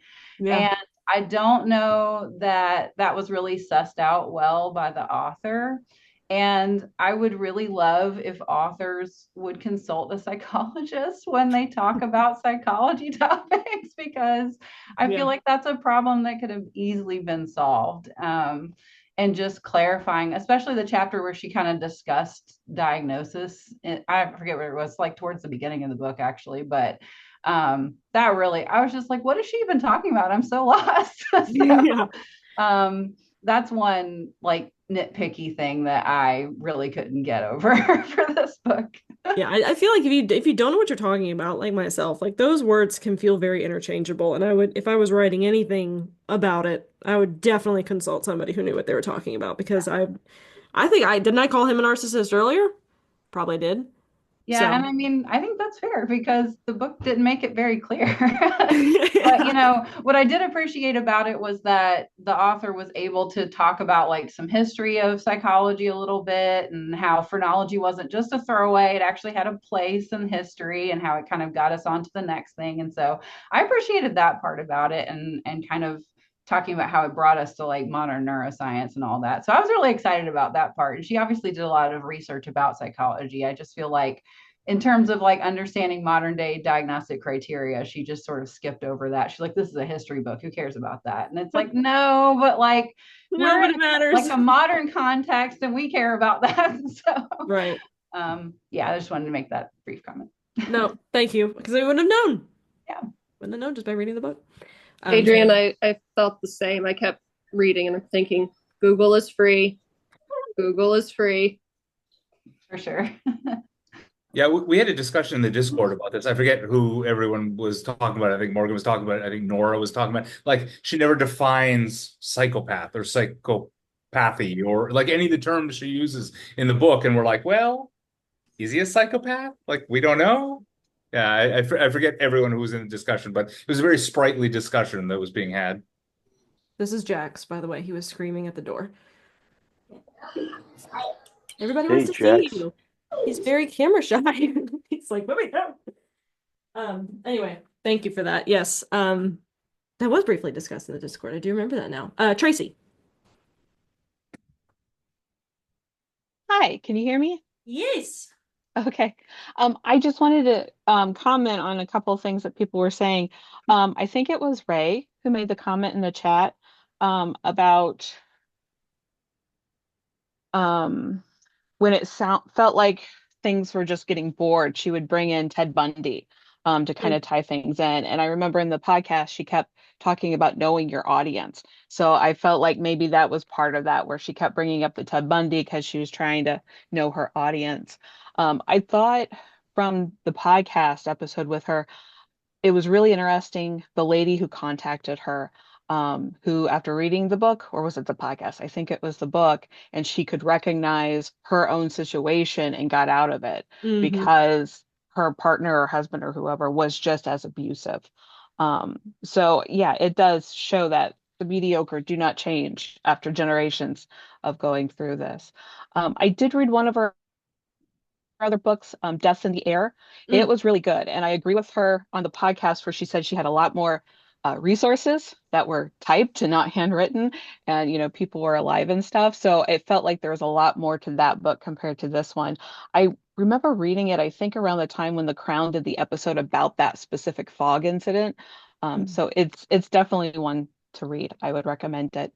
I also found with the podcast, it was interesting the way her friend showed her the way to kind of choose her next topic for book. And I didn't know, and I didn't know if she had, I know she just put out the new one, but I didn't know if she had mentioned, knowing maybe what her next book topic was. I don't think she didn't tell me. We had to cut it short, which was such a bummer because I seriously had so many more questions for her. I was like, oh, but we have been talking for like 2 hours, so I was like, I need to wrap this up. She did not. And I'm sure she is. I'm sure she's brewing something, knowing her, because she's been pretty consistent with releasing books. Yeah, because I always thought when the Death into the Air, that just, it's like, how do you pick that topic? Because unless you know about it or, grew up with it, that was always an interesting topic because I never heard about the fog or anything like that. Yeah. But I did want to make one more comment. I think it was Annie a while back. She had made the comment about it's surprising that people would have a picnic at an execution kind of thing. And it made me think of, this is 1872 when it happened, but we're entering that Jim Crow era. I And was in gonna the say, do we know where South, the name picnic even came from? yeah, exactly. So that just made me think of going into that Jim Crow era, especially in the South when they would lynch people. Oh, that's let's go out, have a picnic, take a picture, put it on a postcard, and unfortunately grab a souvenir while you did it. So it doesn't surprise me for that time. But thank you. Yeah, thanks for listening to the podcast. I always appreciate that. Yes, Joanna. This is entirely off topic, and I might even have my book club wrong because I have several that I do thing with. But somebody talked about a graphic novel that had these charming, cute little animals and how great they were. And it was actually a story about a serial killer. And I got it from my library the next day, and it was fabulous. What? I don't think was that us? I can't remember, but it was so morbid that it really, really seems like something that that would have been here with this group. So it's a graphic novel of animals. Yeah. I'm trying to get the name. I'm sorry, I'm ill prepared. You're fine because I want to read it. Was Oh, it it was so funny. Beneath the trees trees. where Oh, nobody now sees? I remember who told me. It's called Beneath the Trees Where Nobody Sees. Oh my God. And it is just absolutely priceless. And I now remember I learned about it in my sci-fi book club. Oh, anyway, the cover is nuts. Yeah, you see him dragging the bag with blood coming out of it. Isn't that great? It's a bear. Oh no.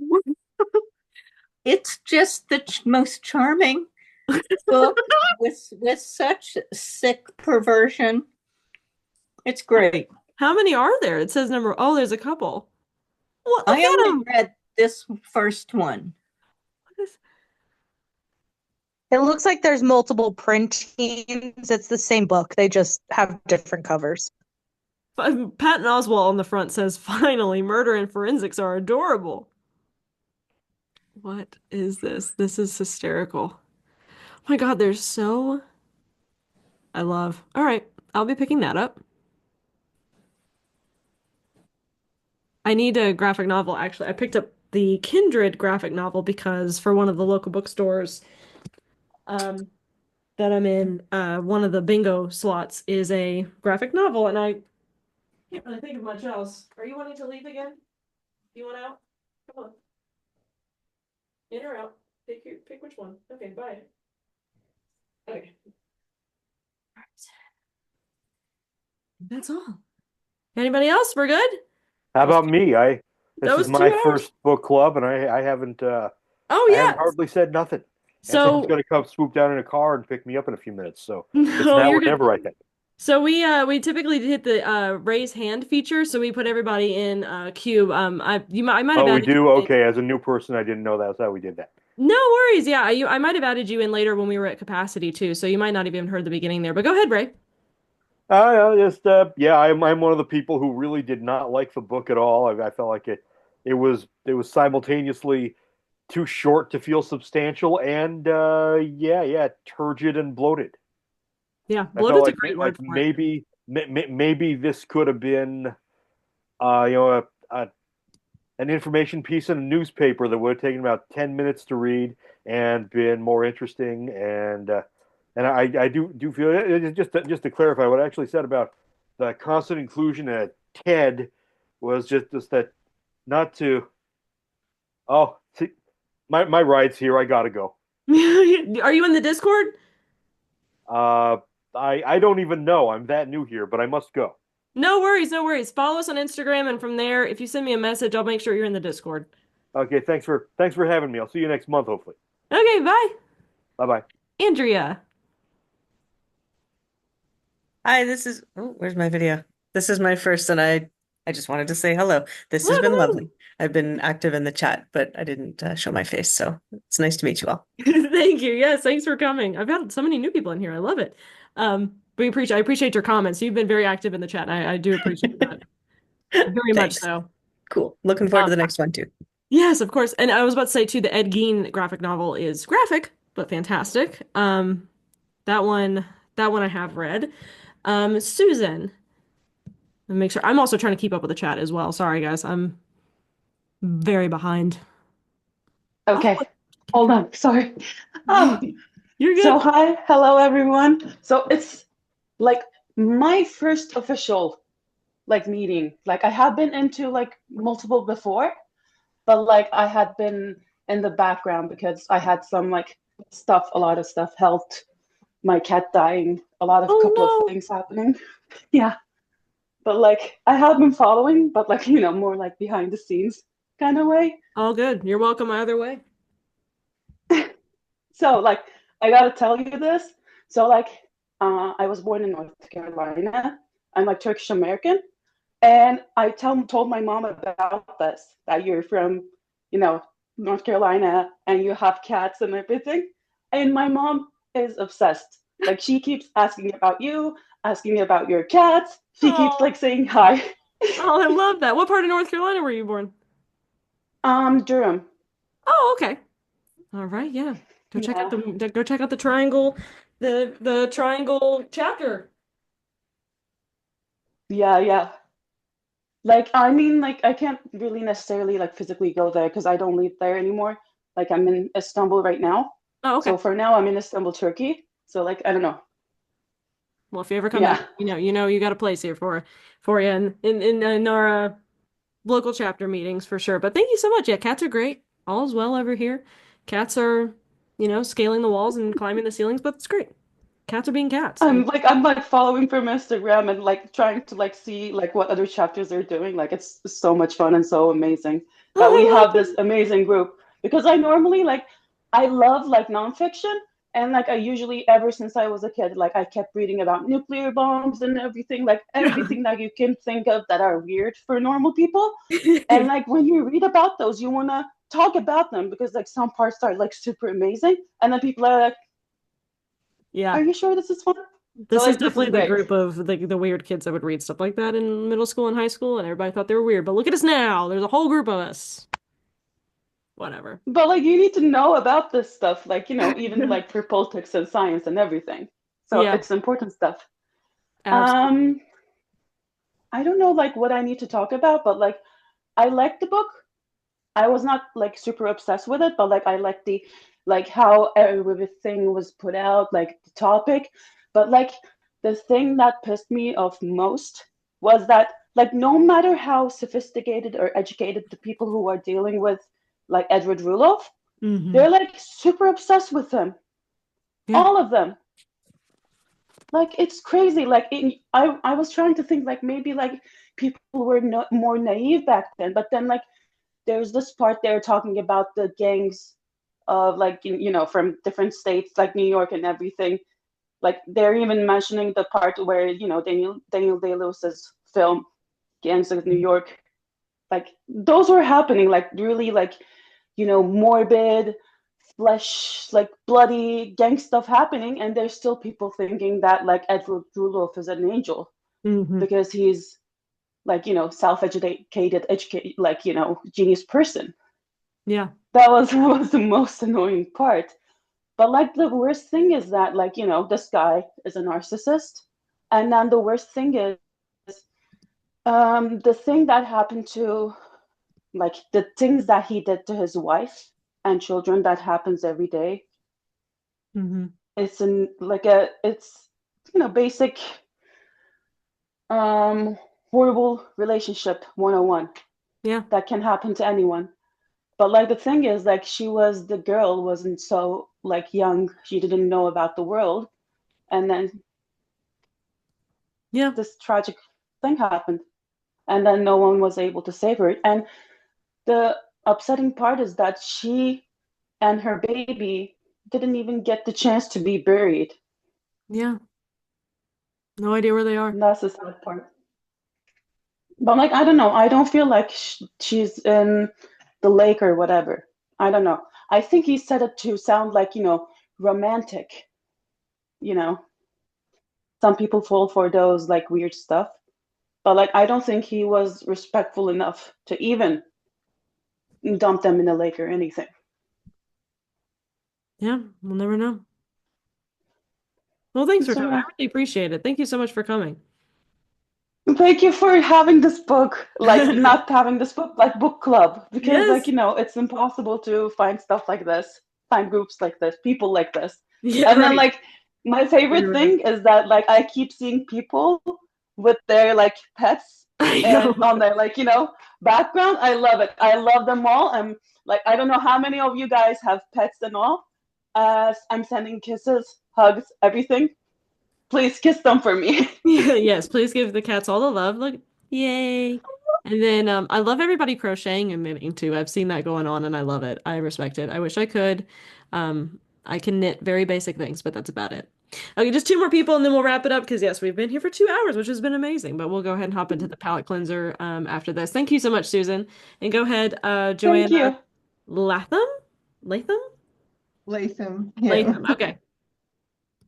So I only found the club yesterday, and so I actually downloaded the Audible book because I thought that's the only way I'm going to get through it. Yeah. Which was interesting because I actually really enjoyed it, but I'm wondering if it's because I was so time restricted. I actually put it on 1.4 speed, so got through it pretty quickly. What I will say about the Audible book, though, was I actually really struggled with the point of view changes because it was quite difficult to work out if it was coming from Kate's perspective or from the perspective of whoever was interviewing him. And I Yeah. also struggled to work out because like a few people have been talking about how the um he was often portrayed in quite a positive light, but I sort of felt that was the people interviewing him in his own time period rather than Kate. Yeah. I enjoyed it, so yeah. I'm so glad you found us. Is it Australia or where are you joining in Yeah, from? I'm in Australia. Yeah, Yep. Fanny. There was but did you see maybe not because this happened before yesterday, but there was a group of people on the book club site. There's a messages form for people as well if they wanted to chat over there and not join the Discord, but talking about doing an Australia chapter somewhere in Australia. That would be cool because I actually had a look through the chapter list and couldn't find anyone, or certainly Yeah. not I am, which is in Victoria. So Yeah, there's a couple people talking about that. So hopefully it happens. But if you're not on the Discord, definitely keep an eye out on the book club yeah, page. I jumped on when you linked it earlier, and this Perfect. time I would struggle with like I'm on summer holidays at the moment, but I'm a teacher and I go back to work next week, Oh, okay. and Mondays at 11 a.m. I'll be at schools. Got it. Oh no, I was about to. Okay, so this is 11. Wow. All right. Yeah. Fascinating. Yeah, so Well, hopefully we can actually, get a chapter it's 1 going. o'clock now, but yeah, Hopefully we can get a chapter going for you guys, though. That'd be super that cool. would be awesome. We'll definitely plug it in the Discord though when it happens. So you get to still participate. But thanks for joining us, at least this one time. Yeah, Thank you. thanks for having me. It's fun. Thanks. All right, Ashley. Hey, so I just wanted to say that and also I have pets in the background causing a ruckus. Anyways, I wanted to say it was my first time too. It's my first time coming to one of these meetings, and it's been so fun to see everybody's opinions and hear what everybody has to say and like all these interesting ideas. And thank you so much. I also am crocheting. And I just think it's funny to see how much we all have in common. And just thank you so much for having us. Thank you. Yeah, thanks for I love how many new faces. Yeah, love that y'all can make it. This has been so cool. Definitely divisive book. We love it. That's some 5 stars, that's some 2 stars. We love that. Thank you guys again. I really appreciate it. Now, typically we would hop right into the palette cleanser. So if you guys want to hang out, you're more than welcome to. Otherwise, next month's book is under a stack of other books over here. Tremors in the Blood by Amit Katwala. Here, I'll show the Instagram as well. This is Murder, Obsession, and the Birth of the Lie Detector. Very exciting. Yes, showing off, showing up. I love everybody's also getting their boxes as well. And as you guys saw, the Morbidly Curious book box subscription service, the months that the book only came out in paperback, you actually get 2 books, so you get your money's worth. So it's pretty much the same price every month. So everybody got a second book with that one, which is super cool. I cannot wait to start this, and I have ideas for ways I'm going to promote this, and I'm very nervous, and I'm hoping I can accomplish them, but very excited. And of course, the Children of Red Peak discussion is coming up as well for those who are in the Patreon, and I saw some people joined while we were in the call, so thank you so much for that. If you're curious as to where we're meeting, it's on the meetings tab on the book club's website, but this will be February 23rd. It's always the last Sunday at 7 p.m. Eastern time.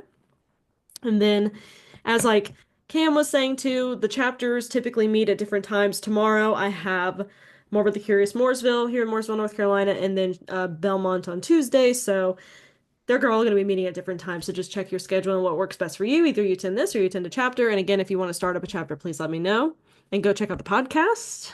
So many other things to plug, but I think that's it. I'm going to go ahead and stop the recording